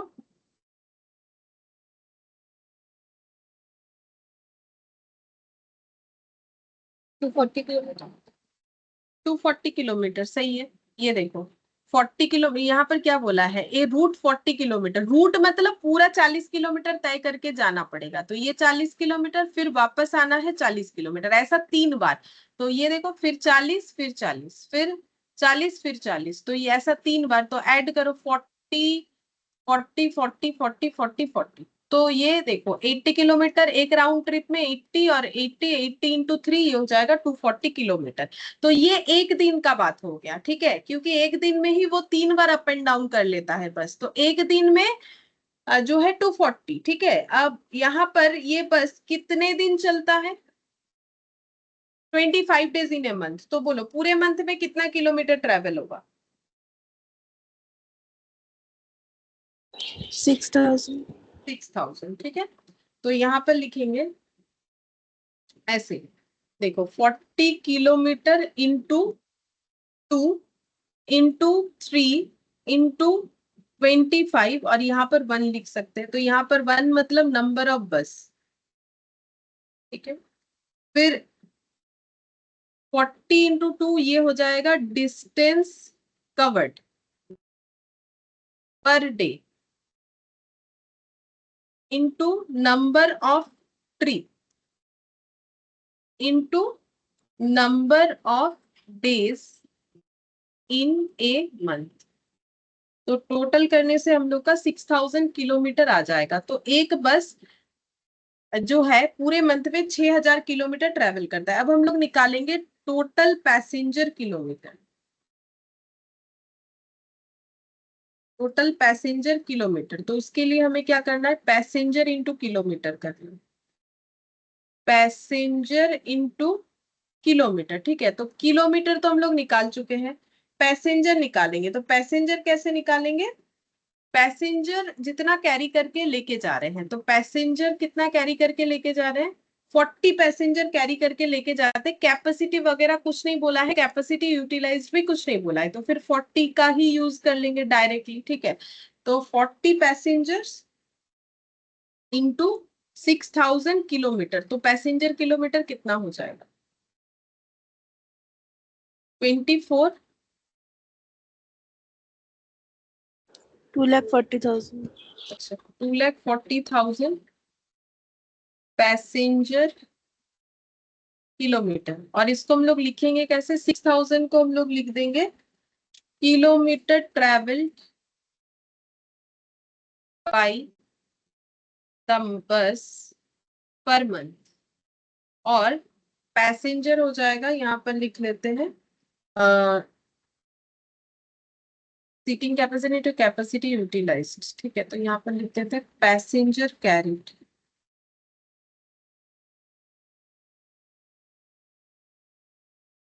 अब ये हो जाएगा, अब हमें टोटल कॉस्ट चाहिए, तो यहाँ पर लिखेंगे स्टेटमेंट ऑफ कॉस्ट,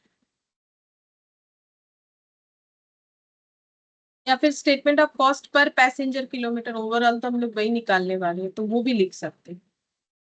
तो सबसे पहले पर्टिकुलर्स,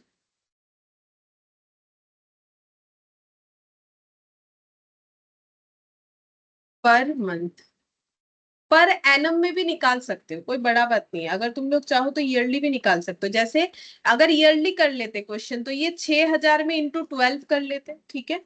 और इसमें 2,40,000 में ये जो है, इसमें कितना, तो ये जितना आता ना, 6,000 इंटू 12 करने से जितना आता, इंटू 40 कर लेते, तो फिर आ जाता मेरे हिसाब से 28,80,000। तो वैसे करके भी सॉल्व हो जाएगा, आंसर सेम ही आएगा, ठीक है, देख सकते हैं। और फिर इसका मतलब यहाँ पर एनम का डेटा निकालना पड़ेगा, तो हम लोग पर मंथ ही कर लेते हैं। चलो, तुम लोग चाहो तो घर पे चेक करके देख लेना पर एनम से। स्टैंडिंग चार्जेस, रनिंग चार्जेस, तो यहाँ पूरा जगह रख देते हैं, रनिंग चार्जेस और मेंटेनेंस।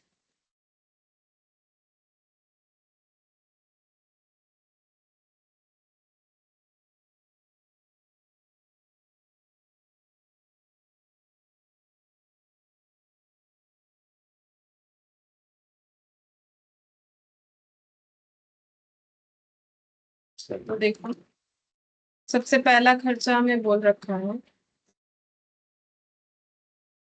बस का कॉस्ट बोला है, तो उससे डेप्रिसिएशन निकलेगा। तो डेप्रिसिएशन कैसा खर्चा होगा? स्टैंडिंग। स्टैंडिंग, तो सबसे पहले लिख लेते हैं डेप्रिसिएशन, ठीक है।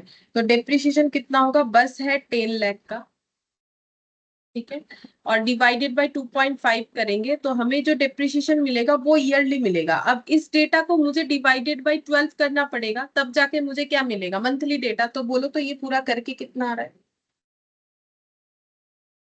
पर एनम का भी साथ साथ निकाल देते हैं। अगर कोई पर एनम करेगा तो कितना आएगा? पहले बोलो 10 लाख बाई 2.5 करने से कितना आता है? 4 लाख। 4 लाख। अच्छा, अब डिवाइडेड बाई 12 कर लो। हम दोनों कर रहे हैं, तुम लोग को जो ठीक लगे कर ले।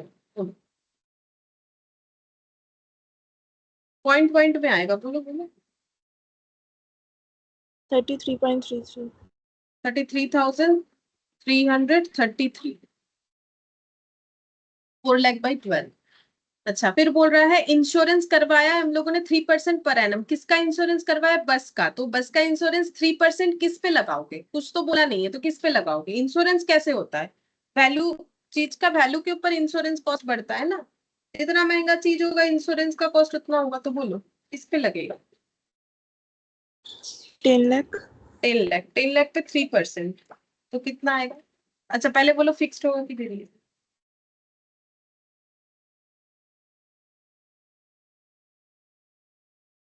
इंश्योरेंस का खर्चा फिक्स्ड होगा कि वेरिएबल? स्टैंडिंग। हाँ,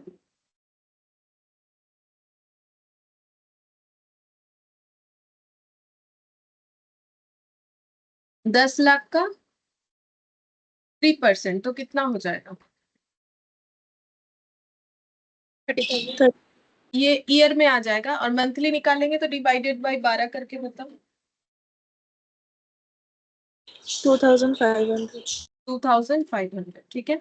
अच्छा, इंश्योरेंस के बाद हम लोग का एनुअल टैक्स। तो टैक्स क्या होगा? स्टैंडिंग की क्या होगा पूरी? टैक्स तो मुझे भरना ही स्टैंडिंग। पड़ेगा। स्टैंडिंग, एनुअल टैक्स, तो ये तो एनुअल बता दिया है। तो एनुअल टैक्स, एनुअल मतलब पर एनम वाले कॉलम में लिख देंगे। एनुअल टैक्स है मेरा 20,000, तो डिवाइडेड बाई 12 करके बोलो पर एनम, पर मंथ कितना हो जाएगा?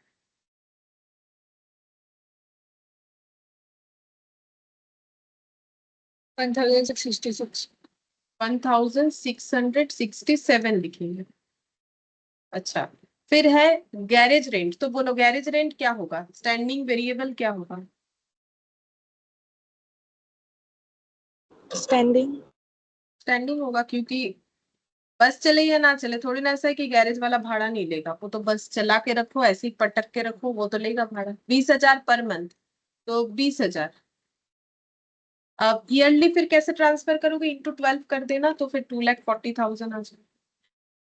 अच्छा, गैरेज रेंट के बाद आ गया एनुअल रिपेयर। तो रिपेयर मेंटेनेंस में लिख दो 2,04,000।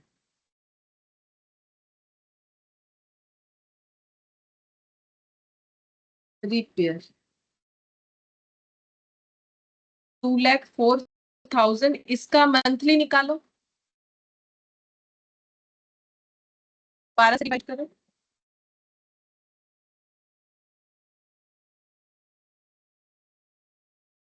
17,000.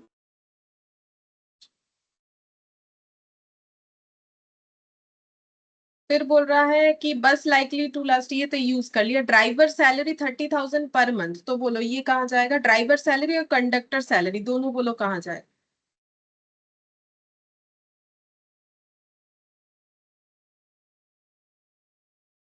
अभी तो किया था।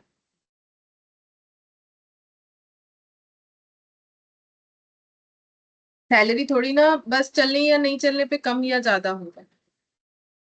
तो मैंने लिख दिया, ठीक है, तो मैंने तो कुछ बोला नहीं। 30,000 और 25, तो इसका मंथली बता दो, सॉरी ईयरली बता दो। तो 30,000 का तो हम खुद निकाल लेंगे, 12 से मल्टीप्लाई करेंगे तो 3,60,000 हो जाएगा। और ये बता दो 25,000 इंटू 12। 3 lakh. ठीक। अच्छा, इसके बाद लेना है अब ये कमीशन सेल के ऊपर डिपेंड कर रहा है, तो ये कमीशन क्या होगा? फिक्स्ड होगा कि वेरिएबल होगा? क्योंकि मेंटेनेंस तो नहीं होगा, इसीलिए हम फिक्स्ड वेरिएबल बोल रहे हैं। सेल के ऊपर डिपेंड कर रहा है, तो जब मेरा सेल फिक्स्ड होगा तभी ना मेरा ये होगा। हाँ बोलो क्या होगा? Variable. वेरिएबल होगा, ठीक है।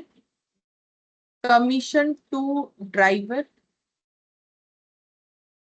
कमीशन टू कंडक्टर, ठीक है। अब ये दोनों का वर्किंग नोट बनेगा, क्योंकि जब तक हमें सेल नहीं पता चलेगा हम लोग ये नहीं निकाल सकते हैं। अच्छा, फिर नेक्स्ट देखते हैं। Cost of stationery 1,000 per month. अब स्टेशनरी का खर्चा क्या करोगे बोलो? मतलब Variable. स्टेशनरी का नहीं चलने से ज्यादा ऐसा होगा तब जाके वेरिएबल में होगा ना। मतलब मुझे एक चीज बोलो कि स्टेशनरी मतलब क्या हो गया? जैसे ऑफिस में पेन लगना, पेपर लगना, ये सब, इंक लगना, ये सब स्टेशनरी। तो क्या ये बस चलने पे डिपेंड करेगा? तब वेरिएबल हो।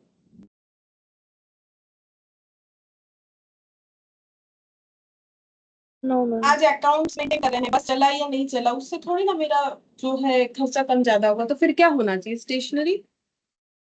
Standing. हाँ, स्टेशनरी स्टैंडिंग होना चाहिए। तो स्टेशनरी स्टैंडिंग कितना है? 1,000 पर मंथ। तो मंथ पे 1,000 लिखेंगे तो ईयरली कितना आ जाएगा? 12,000। मैनेजर कम अकाउंटेंट सैलरी, तो ये क्या हो जाएगा? ये भी स्टैंडिंग। सैलरी तो सारा ही स्टैंडिंग होगा। मैनेजर कम अकाउंटेंट सैलरी 17,000। इसका ईयरली बनाएंगे तो 17 इंटू 12 कितना होता है? 204। देख लेते हैं। हाँ मैम. अच्छा, पेट्रोल एंड ऑयल, ये खर्चा कहाँ जाएगा? Variable. मतलब रनिंग, ठीक है। पेट्रोल ऑयल यहाँ पर लिख देते हैं, पेट्रोल एंड ऑयल। अच्छा, इसका भी हम लोग खर्चा लिख लेंगे। पेट्रोल एंड ऑयल का खर्चा कितना होगा? तो बताओ कितना होगा, यहीं पर कर लेते हैं। बोल रहा है कि 100 किलोमीटर जाने पे 500 रुपए खर्चा होता है, तो 1 किलोमीटर पे कितने रुपए का तेल लगता है? 100 किलोमीटर जाने से 500 रुपए का खर्चा, तो 1 किलोमीटर जाने पे कितने का खर्चा? 5. 5। तो ये बस जो है पूरे महीने में कितना किलोमीटर गया निकाला है हमने? 6,000। तो फिर कितना खर्चा हो जाएगा? 30,000. तो 30,000 मंथली खर्चा हो जाएगा और ईयरली 3 लाख।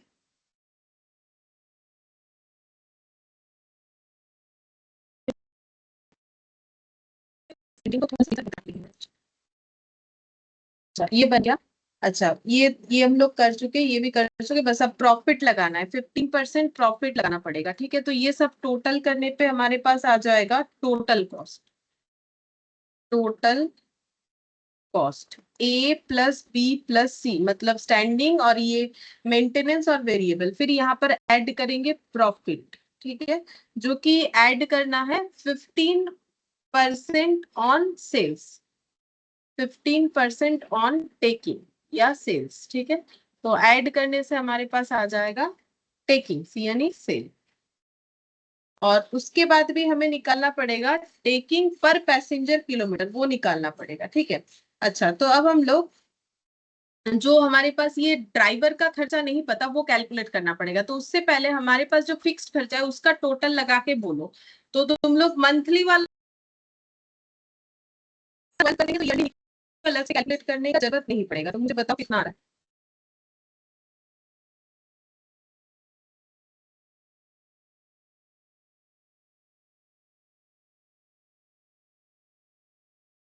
One lakh 30,500.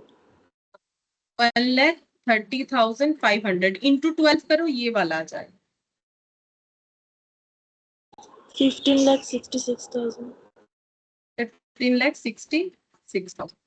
अच्छा नेक्स्ट इधर आते हैं। इसमें ये तो हमें नहीं पता, ये टोटल करने से पता चलेगा रनिंग चार्जेस। फिर उसके बाद ये तो कमीशन निकालना है। तो हम लोग ये बोल सकते हैं वर्किंग नोट नंबर 1, क्या हम लोग ये बोल सकते हैं कि सेल्स इक्वल टू होता है टोटल कॉस्ट प्लस प्रॉफिट, ठीक है। सेल्स का मतलब यहाँ पर हम लोग का टेकिंग्स, ठीक है। तो हम सेल्स को टेकिंग से रिप्लेस करते हैं। टोटल कॉस्ट में यहाँ पर है हम लोग का स्टैंडिंग कॉस्ट, ठीक है, रनिंग कॉस्ट और है हम लोग का रिपेयर मेंटेनेंस कॉस्ट प्लस। अच्छा रनिंग कॉस्ट में हमारे पास ये कमीशन वाला पॉइंट गायब है, ठीक है, और यहाँ पर हम प्रॉफिट लिख लेते हैं। तो अब देखो टेकिंग्स, मुझे मान लेते हैं कि टेकिंग्स मेरा एक्स है, ठीक है, हम मान लेते हैं लेट टेकिंग्स बी एक्स। तो स्टैंडिंग कॉस्ट मेरा टोटल कितना आया, हम मंथली वाला ले लेते हैं, कितना आया 1,30,500, ठीक है, 1,30,500। रनिंग कॉस्ट में मुझे एक ही कॉस्ट पता है जो कि है मेरा पेट्रोल का, जो कि है मेरा 30,000, ठीक है। रनिंग कॉस्ट में मुझे 30,000 पता है, लेकिन मुझे दो कॉस्ट नहीं पता। क्या नहीं पता, ड्राइवर का और कंडक्टर का कमीशन, जो कि कितना होना चाहिए, बोला है कि 10% ऑफ टेकिंग्स होना चाहिए, ड्राइवर और कंडक्टर का कमीशन। तो कमीशन कितना लिखेंगे, 10% ऑफ टेकिंग्स, यानी 10% इंटू कितना लिखे, बोलो 10% इंटू कितना लिखे। हाँ ये देखो हम ऐसे लिख देते, स्टैंडिंग प्लस रनिंग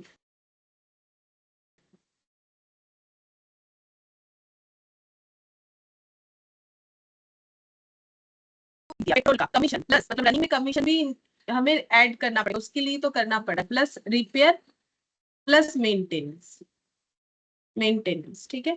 अब रनिंग में मैंने 30,000 लिखा, स्टैंडिंग का जो था लिखा, कमीशन एक्स लिख लिया 10% ऑफ एक्स, और मेंटेनेंस हम लोग का है 17,000, ठीक है। अब ये टोटल सॉल्व करके हम लोग एक्स निकालेंगे। तो 1,30,000 प्लस 30,000, 1,60,500 प्लस 17,000 कितना हो जाएगा,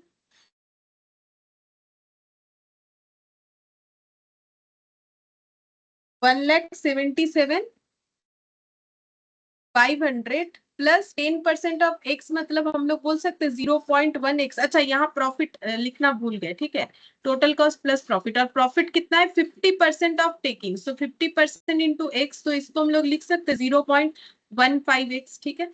तो अब बोलो ये 0.15 होता है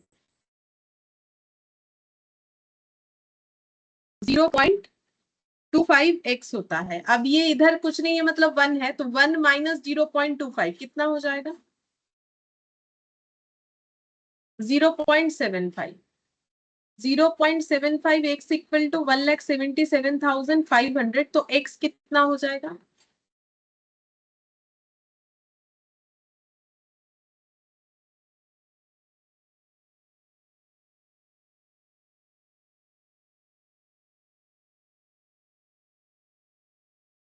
टू लैख 36,667, ये मेरा टेकिंग्स आ गया। ठीक है, तो बाकी चीज हम लोग निकाल सकते हैं। तो मेरा टेकिंग्स आ गया 2,36,667, तो मेरा कमीशन फिर कितना आ जाएगा? 10% ऑफ दिस वन, तो 10% इंटू 2,36,667, तो ये कितना आ जाएगा? 23,667 कमीशन आ जाएगा। तो कमीशन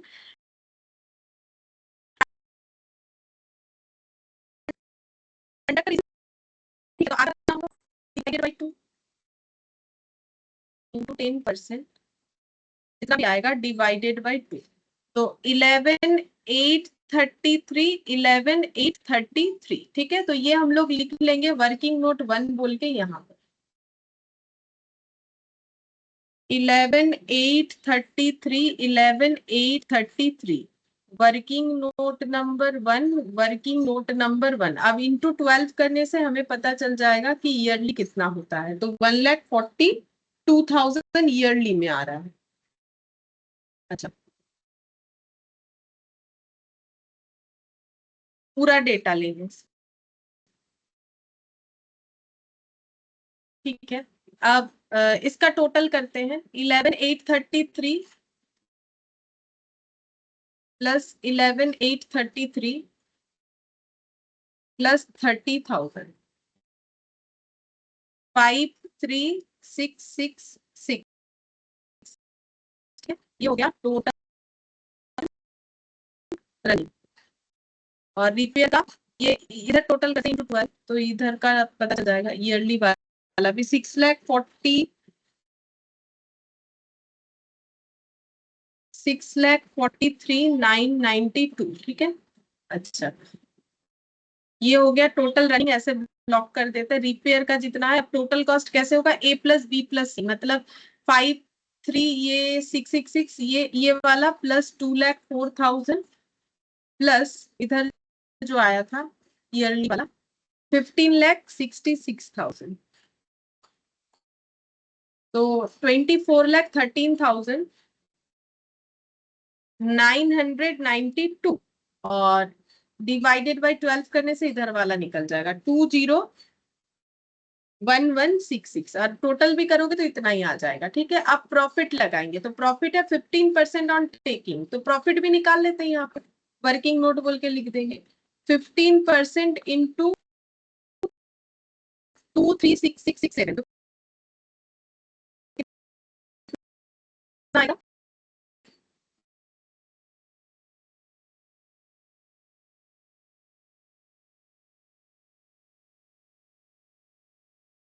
05 को इग्नोर कर रहे हैं। 35,500 प्लस 20,1166, तो ये हो जाएगा 236,666।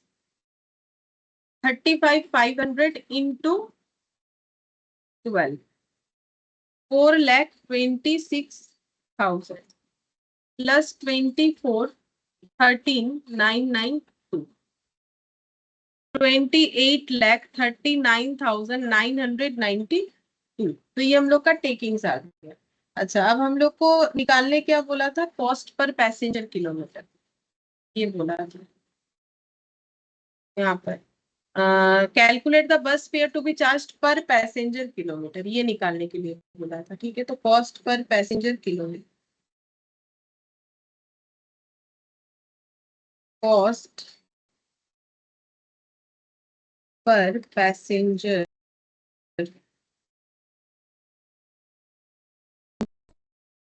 आ जाएगा 236,666 डिवाइडेड बाई किलोमीटर ट्रेवल कितना था?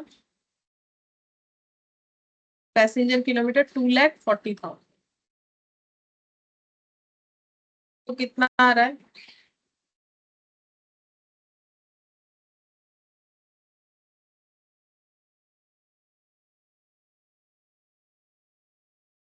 0.9861, 0.9861, ठीक है। तो ये आ रहा है पैसेंजर किलोमीटर, रुपीज इतना पर पैसेंजर किलोमीटर। अब बात ये है कि इधर वाला जो मैंने किया, क्या इसका यूज नहीं होगा? बिल्कुल होगा। 28,39,992 अगर कोई ईयरली करता है तो उसका भी सेम आंसर आ जाएगा। तो उसको कितने से डिवाइड करना पड़ेगा? उसको डिवाइड करना पड़ेगा ये 6,000 इंटू 12 मतलब 72,000 इंटू 40। तो डिवाइडेड बाई 72,000 डिवाइडेड बाई 40 करने से ही पता चल जाएगा। तो ये देखो 0.9861 सेम आंसर आ जाएगा। मतलब ये ईयरली करोगे तो 12 कर देना और ये जितना आएगा इंटू 40 कर देना, तो जो आएगा उससे वो डिवाइड कर देना, करने से वो आंसर आ जाएगा। बोलो समझ में आए? इस पर कोई डाउट नहीं है किसी को भी? No, ma'am. ठीक है, चलो तो फिर 4th नंबर वाला फटाफट देख लेते हैं, इसमें क्या बोला है। इसमें भी हमें निकालने बोला है। अच्छा, इसको पहले पढ़ना पड़ेगा। पहले बोला है prepare a statement showing the expenses of operating a single bus and the fleet of 5 buses of a year. तो हमें क्या निकालना है? खर्चा निकालना है। एक बस चलाने का खर्चा निकालना है, और अगर 5 बस चलता है तो कितना खर्चा होगा एक साल में, वो हमें कैलकुलेट करके देना है। इतना बोला है, तो मतलब बस का डिटेल्स होगा। तो यहाँ पर देखो क्या बोला है।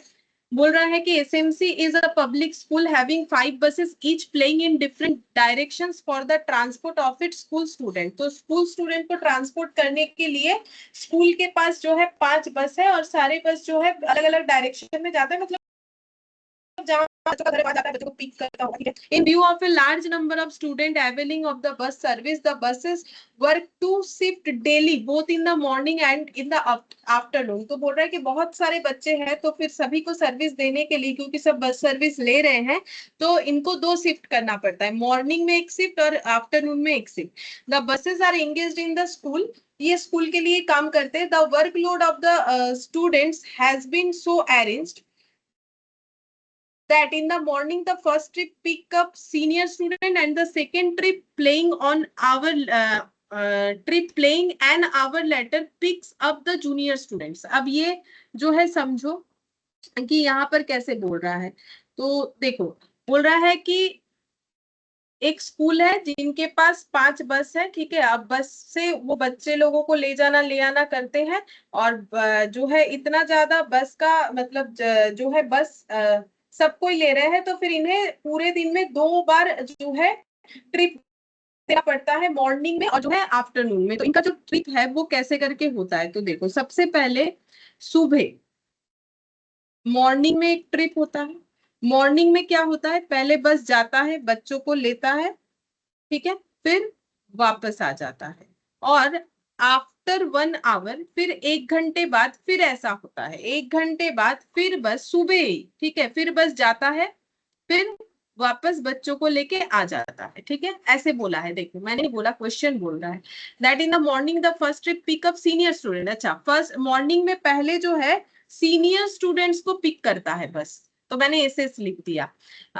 एंड देन सेकेंड ट्रिप में जो कि 1 घंटे बाद होता है पहले ट्रिप का, जूनियर स्टूडेंट को पिक करता है, जूनियर स्टूडेंट को पिक करता है, फिर वापस आ जाता है, मतलब स्कूल में लेके आ जाता है। अच्छा, सिमिलरली इन द आफ्टरनून दोपहर में first trip take the junior student an hour later the second trip takes the senior students home. तो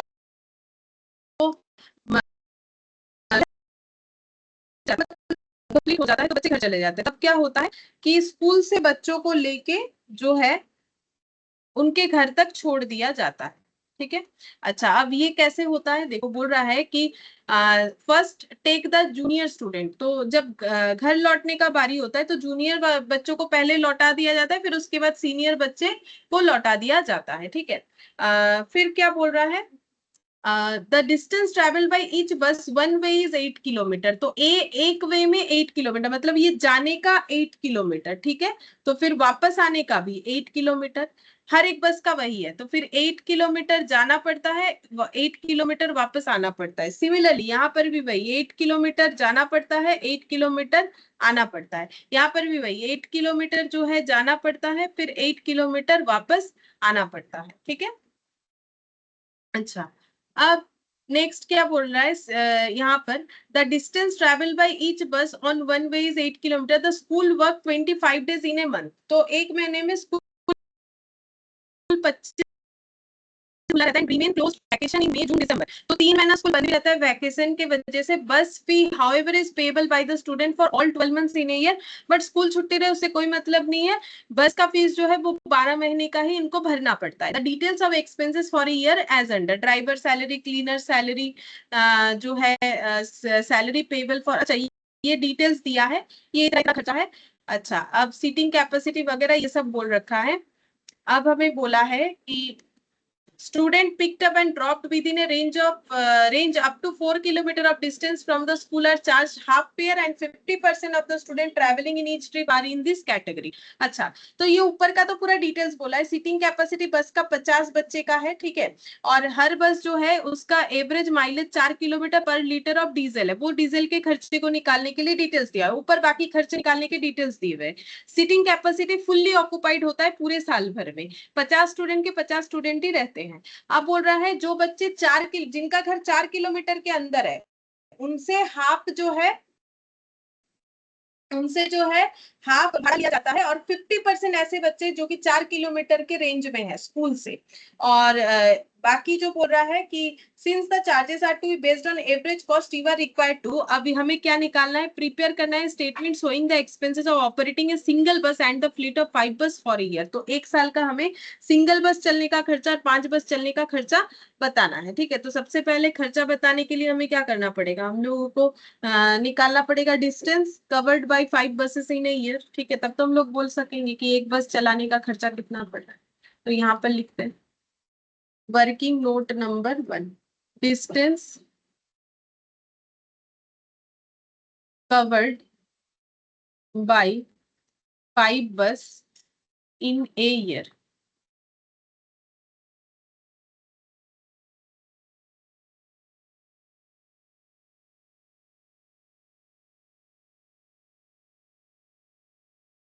तो देखो,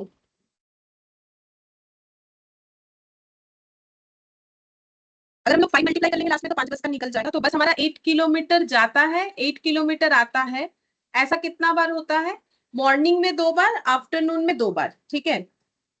तो टोटल किलोमीटर ट्रेवल एक बस का कितना होता है पूरे एक दिन में, ये जितने भी 8 लिखे हुए ये देख के बता सकते। सुबह 8 किलोमीटर गया, फिर 8 किलोमीटर आया, फिर 1 घंटे बाद 8 किलोमीटर जाएगा, 8 किलोमीटर आएगा, जब छुट्टी होगा फिर 8 किलोमीटर जाना है आना है, 8 किलोमीटर जाना है आना है। बोलो कितना होगा,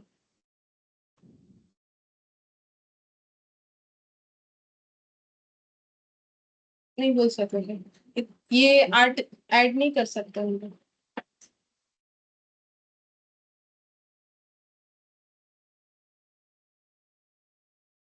64।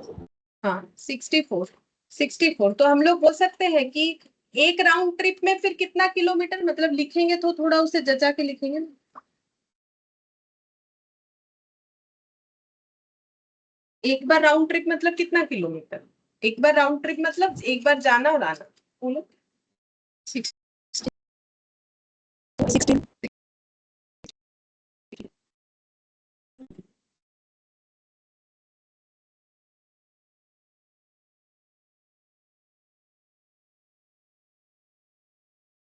ऐसे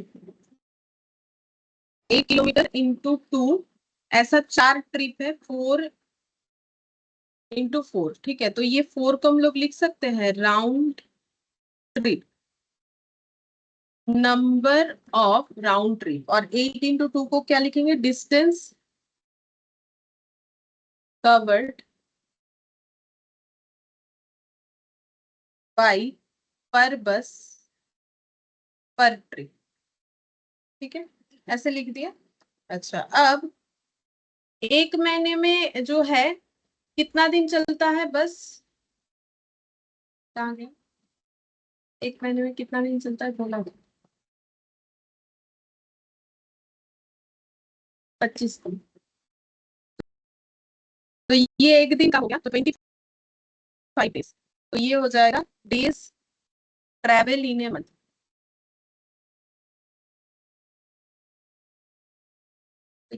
अब हम लोग को ना ईयरली भी निकालने बोला है, ये क्वेश्चन को ना हमें क्लियरली बोल दिया है कि ईयरली निकालो फॉर ए ईयर। तो ये एक महीने का हो गया, तो अब ये हो गया एक बस का एक महीने का ट्रेवलिंग डिस्टेंस, ठीक है। अब इनटू अगर हम लोग इसमें कितना करेंगे बोलो, मंथ कितना दें, month travelled in a year कितना होगा, बोल सकते हैं। Month travelled in a year, बस पूरे एक साल में कितना मंथ ट्रेवल करता है।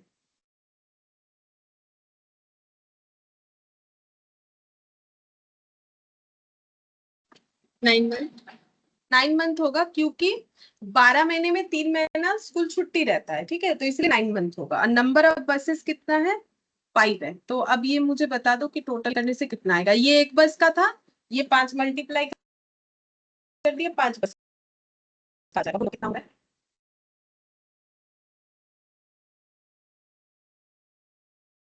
72,000. 72,000 किलोमीटर पर एनम, पूरे एक साल में इतना किलोमीटर ट्रेवल होगा।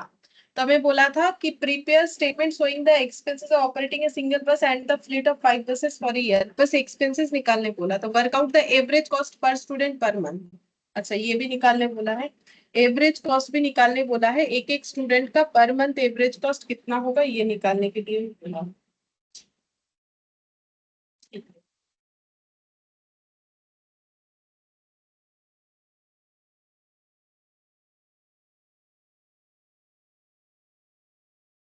चलो पहले अब हम लोग कॉस्ट निकाल लेते हैं। ये हम लोग का आ गया 72,000, ठीक है। अच्छा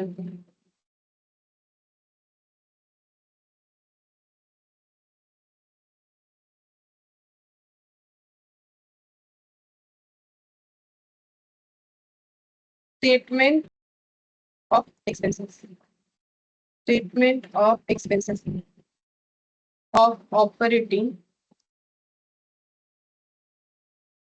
बस फॉर ए ईयर।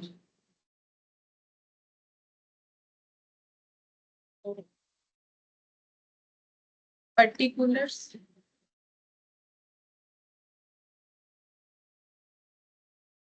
पर बस पर एनम और फ्लीट ऑफ 5 बस दोनों का निकालने बोला है, ठीक है।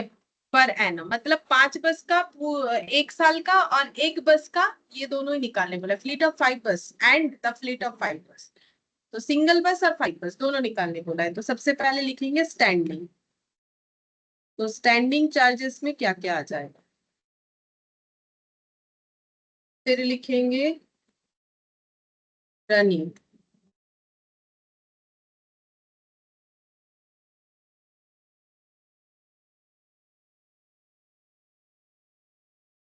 मेंटेनेंस।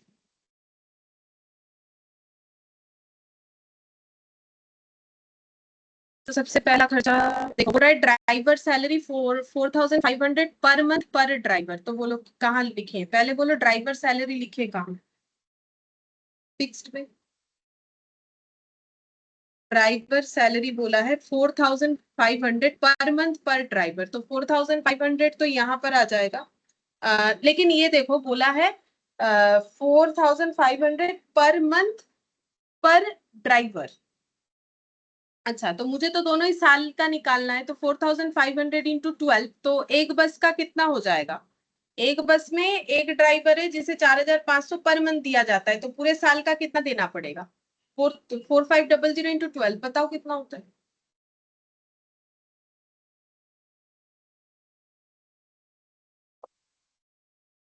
54,000.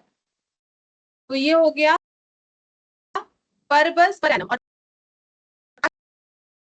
पांच बस का कितना हो जाएगा, एक बस का 54,000 है, एक साल का, तो 5 बस का कितना हो जाएगा 2,70,000।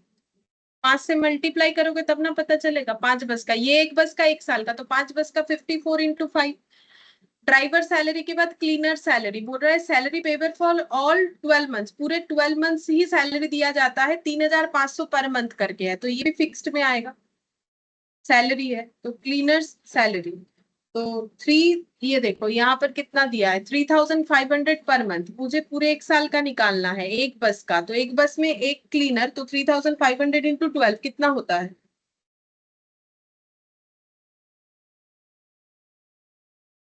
42,000.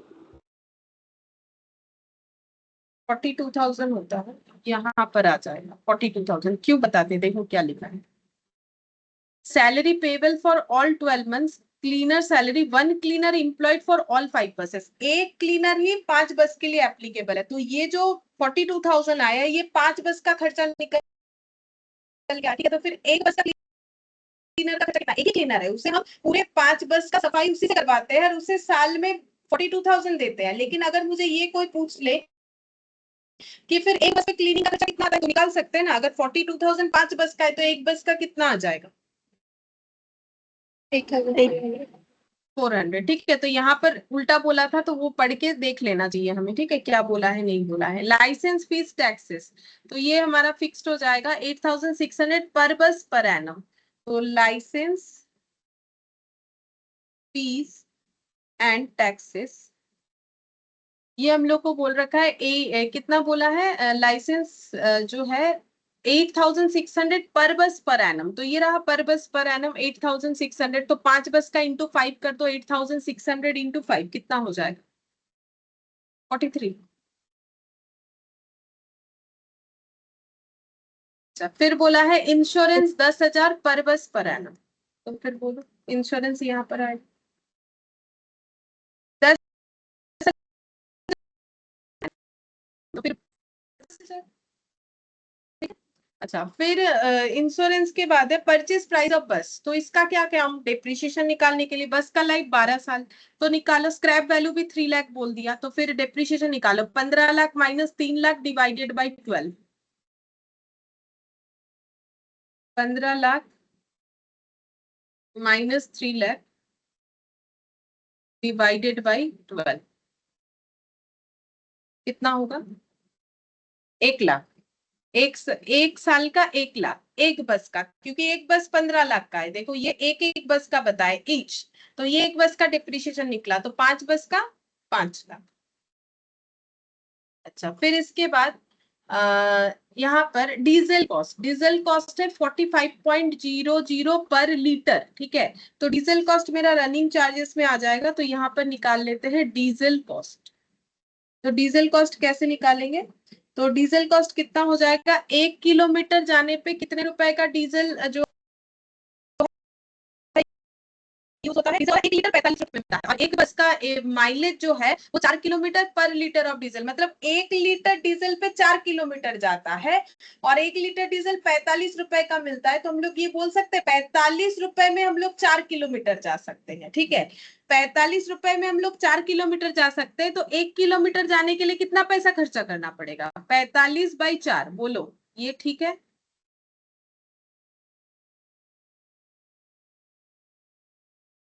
45 रुपए 1 लीटर डीजल, 1 लीटर डीजल पे 4 किलोमीटर जा सकते हैं। तो 4 किलोमीटर जाने से 45 रुपए का खर्चा 1 किलोमीटर जाने पे कम होगा, बोलो ठीक है कि नहीं। कुछ नहीं बोलोगे, तो बोलो कि समझ में आया नहीं है।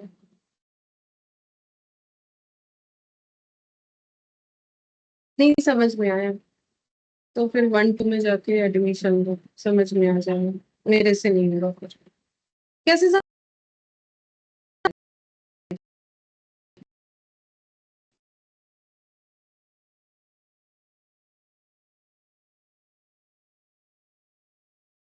नहीं चाहिए मुझे, कितने किलोमीटर जो है जाने का डीजल कॉस्ट चाहिए, 1 साल में बस जितना किलोमीटर जाएगा, है ना। तो बोलो कितना हो,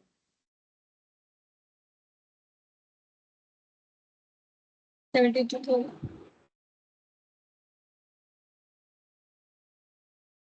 72,000, लेकिन 5 बस का हो जाएगा। हम लोग 72,000 भी कर सकते हैं, उससे 5 बस का निकलेगा, फिर मुझे एक बस का निकालना पड़ेगा। एक बस का कितना होगा, इसमें 5 मल्टीप्लाई अगर नहीं करते तो कितना आता, एक बस का उतना मल्टीप्लाई करके फिर 5 बस का कर लेंगे। मतलब ये जो है ना, ये 5 बस का है। कोई बात नहीं, 5 का निकाल के एक का निकाल लेंगे। 72,000 निकालो, निकालने से कितना होता है, एक ही बात है, क्या फर्क कितना है। 8 lakh 10. तो फिर ये इतना पड़ेगा। अगर ये लिखेंगे इधर लिखना पड़ेगा, क्योंकि ये 5 बस का ट्रैवलिंग कॉस्ट है पूरे साल का, ट्रैवलिंग किलोमीटर है पूरे साल का। तो फिर एक एक बस का कितना खर्चा होगा, ये 8,10,000 डिवाइडेड बाई 5 करना पड़ेगा। बोलो कितना है? 1,62,000। 1,62,000। ठीक है। अब मेंटेनेंस चार्जेस, मेंटेनेंस चार्जेस में क्या आएगा? चलो ये पढ़ लिया, सीटिंग कैपेसिटी वगैरह, स्टूडेंट पिक्ड ऐसे होता है। अच्छा मेंटेनेंस कहाँ है बोलो तो? ओ रिपेयर मेंटेनेंस 35,000, ये छूट गया। 35,000 पर बस per annum. Repair and maintenance 35,000 पर बस पर एनम। तो फिर 5 बस का 35,000 इंटू 5 कितना हो जाएगा? 1,70,000। ठीक है। अब टोटल कॉस्ट कर देते हैं, ए प्लस बी प्लस सी करो तो कितना आता है? सारे कॉस्ट को हम अलग अलग कुछ ऐड नहीं करें, सब एक साथ कर दो। मंथ निकाल लो, ये जो है ये एक बस का निकाल लो, इंटू 5 कर देंगे, 5 बस का निकल जाएगा।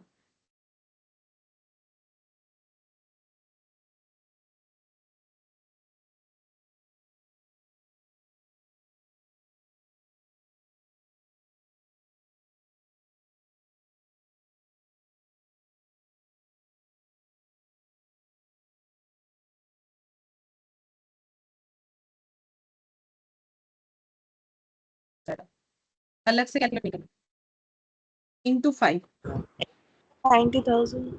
18,90,000। ठीक है। अच्छा अब नेक्स्ट हम लोग को क्या करने बोला है, तो देखो एक आंसर तो निकाल लिया, जो कि था स्टेटमेंट बनाओ, बोला था ना, prepare a statement showing the expenses of operating single bus and the fleet of 5 बस। ये हम लोग का निकल गया, और इसके लिए हम लोगों ने एक वर्किंग नोट भी बनाया, जिसमें से ये हमें 72,000 मिला। अब हमें दूसरा क्वेश्चन पूछा है, average cost per student per month in respect of student coming from a distance of up to 4 kilometre from the school, student coming from a distance beyond 4 kilometre from the school. तो सबसे पहले average cost per student per month निकालने बोला है, तो निकालते हैं। Calculation of average cost per student,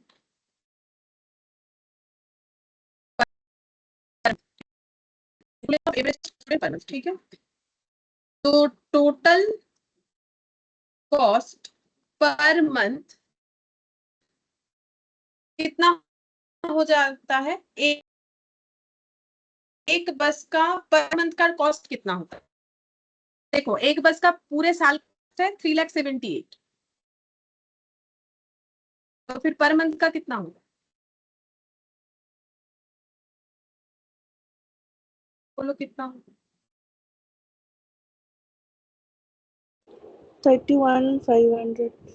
31,500। अब ये सोच रहे हो ना कि यहाँ तो लिखा पर स्टूडेंट, तो पर बस का क्यों निकाल रहे हैं? तो देखो क्यों निकाल रहे हैं, पर बस पर मंथ, मतलब तो स्टूडेंट का तो बस से रिलेटेड खर्चे से ही तो पता चलेगा ना कि एक स्टूडेंट को बस में लेके जाने का खर्चा कितना है। तो पहले ये निकाल लिया कि एक बस का एक महीने का खर्चा कितना होता है, क्योंकि मुझे स्टूडेंट का खर्चा, ट्रैवलिंग खर्चा मुझे पर मंथ निकालने बोला है। तो अब लिखते हैं cost per student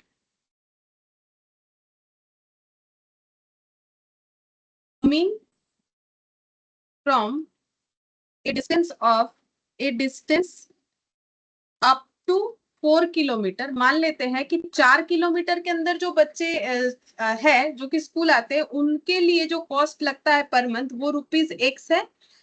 and for beyond 4 kilometre, जो 4 किलोमीटर से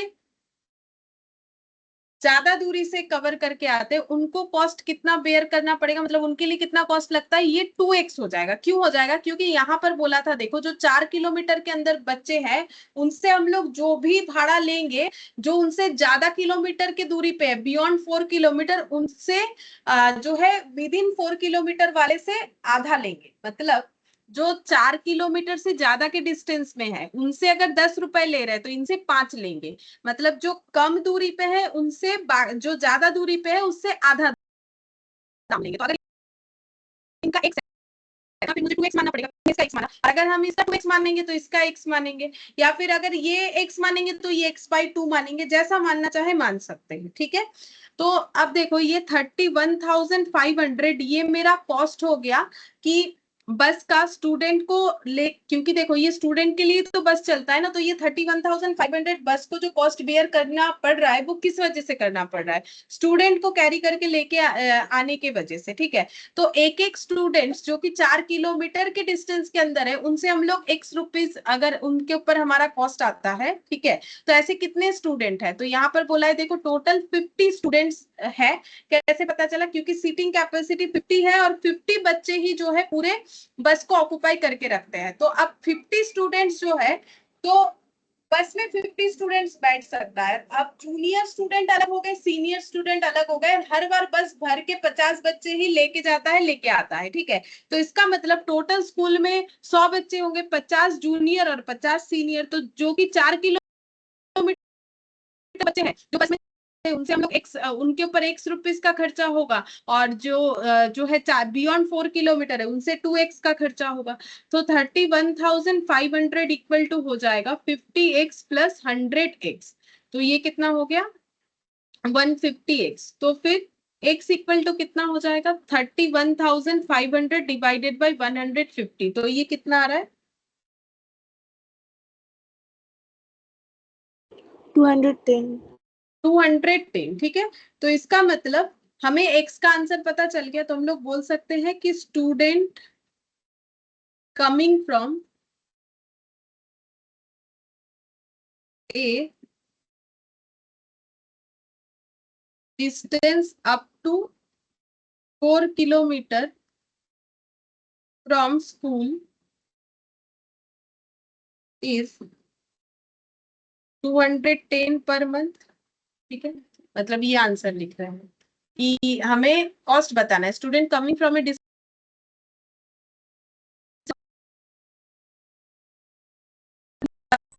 इनके ऊपर जो कॉस्ट पड़ता है वो हो जाता है 210 रुपीज पर मंथ, और बाकी जो 4 किलोमीटर बियॉन्ड 4 किलोमीटर है उनके लिए कॉस्ट पड़ता है 420 रुपीज पर मंथ, ठीक है। ये होगा इस तरीके से होगा। मतलब देखो नॉर्मल हम लोगों ने कॉस्ट वॉस्ट कैलकुलेट किया, जिसके लिए 72,000 का जरूरत था वो निकाल दिया, ठीक है। ये हमें एक क्वेश्चन पूछा था, फिर हमें ये पूछा, देखो यहाँ पर हम लोगों ने क्या निकाला, हम लोग को बोला कि हमें average cost per student per month निकालना है। मतलब किस चीज का कॉस्ट, कि स्टूडेंट को बस में लेके आने का जाने का कॉस्ट निकालना है, तो एवरेज कॉस्ट पर मंथ निकालना है। तो फिर बस पूरे एक बस का एक ईयर का ट्रैवलिंग कॉस्ट है 3,78,000, तो फिर मंथली कॉस्ट निकालना पड़ेगा, क्योंकि स्टूडेंट का मंथली कॉस्ट निकालने बोला है, ठीक है। अब हमें बोला है कि स्टूडेंट से कैसे फेयर लिया जाता है, बोल रहा है कि आधा 4 किलोमीटर के अंदर जो है, और जो 4 किलोमीटर से ज्यादा है उनके लिए फुल, ठीक है। तो अगर इनका एक 2x हो जाएगा तो 50 बच्चे, ठीक है। तो टोटल 50 इंटू एक्स और 100 इंटू एक्स करके 150x हम लोग का जो है आ रहा है, ठीक है। तो फिर इससे x सॉल्व करके हम लोग का आ जाएगा 210। तो फिर हम लोग बोल सकते हैं कि कॉस्ट हम लोग का कितना करके पड़ रहा है 210 for the students with in 4 kilometre, and beyond 4 kilometre जो है वो हम लोग का हो जा रहा है 420, ठीक है। तो ये हम लोगों ने जो निकाला ना 31,000 और डिवाइडेड बाई 150, ये हम लोगों ने क्या निकाला पता है, ये है मेरा टोटल कॉस्ट पर मंथ, ये टोटल कॉस्ट पर मंथ, ठीक है, डिवाइडेड बाय, मैंने यहाँ पर निकाला है total number of equivalent student, ठीक है। मैंने इक्विवेलेंट किया है, जैसे हम लोगों ने इसमें किया ना प्रोसेस कॉस्टिंग में, उसी तरीके से हम लोगों ने इसको क्या कर दिया इक्विवेलेंट किया। बट मैंने वैसे उस तरीके से दिखाया नहीं, मैंने यहाँ पर एक्स मान के दिखा दिया, ठीक है। इक्विवेलेंट करके भी कर सकते हो, डायरेक्टली 150 निकाल के भी हम लोग कर सकते हैं, क्योंकि टोटल हमारे पास जितने भी स्टूडेंट है उनका जो खर्चा है वो आधा और एक का पूरा लगेगा ना, क्योंकि हमें बोला है कि किसी से 4 किलोमीटर के अंदर वाले से हम लोग जो है आधा चार्ज करते हैं, और बियॉन्ड 4 किलोमीटर को हम लोग क्या करते हैं फुल चार्ज करते हैं। तो x और 2x मान के भी कर सकते हो, या डायरेक्टली 150 निकाल के भी हम लोग कर सकते हैं, ठीक है। 150 कैसे इक्विवेलेंट, जैसे कि अगर 100 स्टूडेंट है तो 100 स्टूडेंट में देखो 100 स्टूडेंट में से जूनियर स्टूडेंट्स जो है, अब जूनियर स्टूडेंट कितने हैं कैसे पता चलेगा, क्योंकि बस हर बार भर भर के जाता है, तो 50 जूनियर 50 सीनियर, ठीक है। तो 50 जूनियर जो पेमेंट करेगा 50 सीनियर का आधा करेगा, ठीक है। मतलब अब मुझे तो नहीं पता, देखो कौन 4 किलोमीटर के अंदर है, कौन 4 किलोमीटर से बाहर है, वो तो मैं नहीं पता कि हर एक जूनियर स्टूडेंट ही 4 किलोमीटर के अंदर है, हर एक सीनियर ही 4 किलोमीटर बियॉन्ड है, वो तो हमें नहीं बोला। तो हम लोग इक्विवेलेंट करके निकाल सकते हैं कि इनका दिया गया पेमेंट इनसे जो है डबल होगा। तो वैसे करके कर सकते हो, या फिर एक्स मान के कर सकते हो, जो कि समझने में आसानी होता है कि जो 4 किलोमीटर के डिस्टेंस से आते हैं उनके ऊपर अगर ₹X का कॉस्ट पड़ता है, तो बाकियों के ऊपर 2 का पड़ेगा। जब मेरा तरीके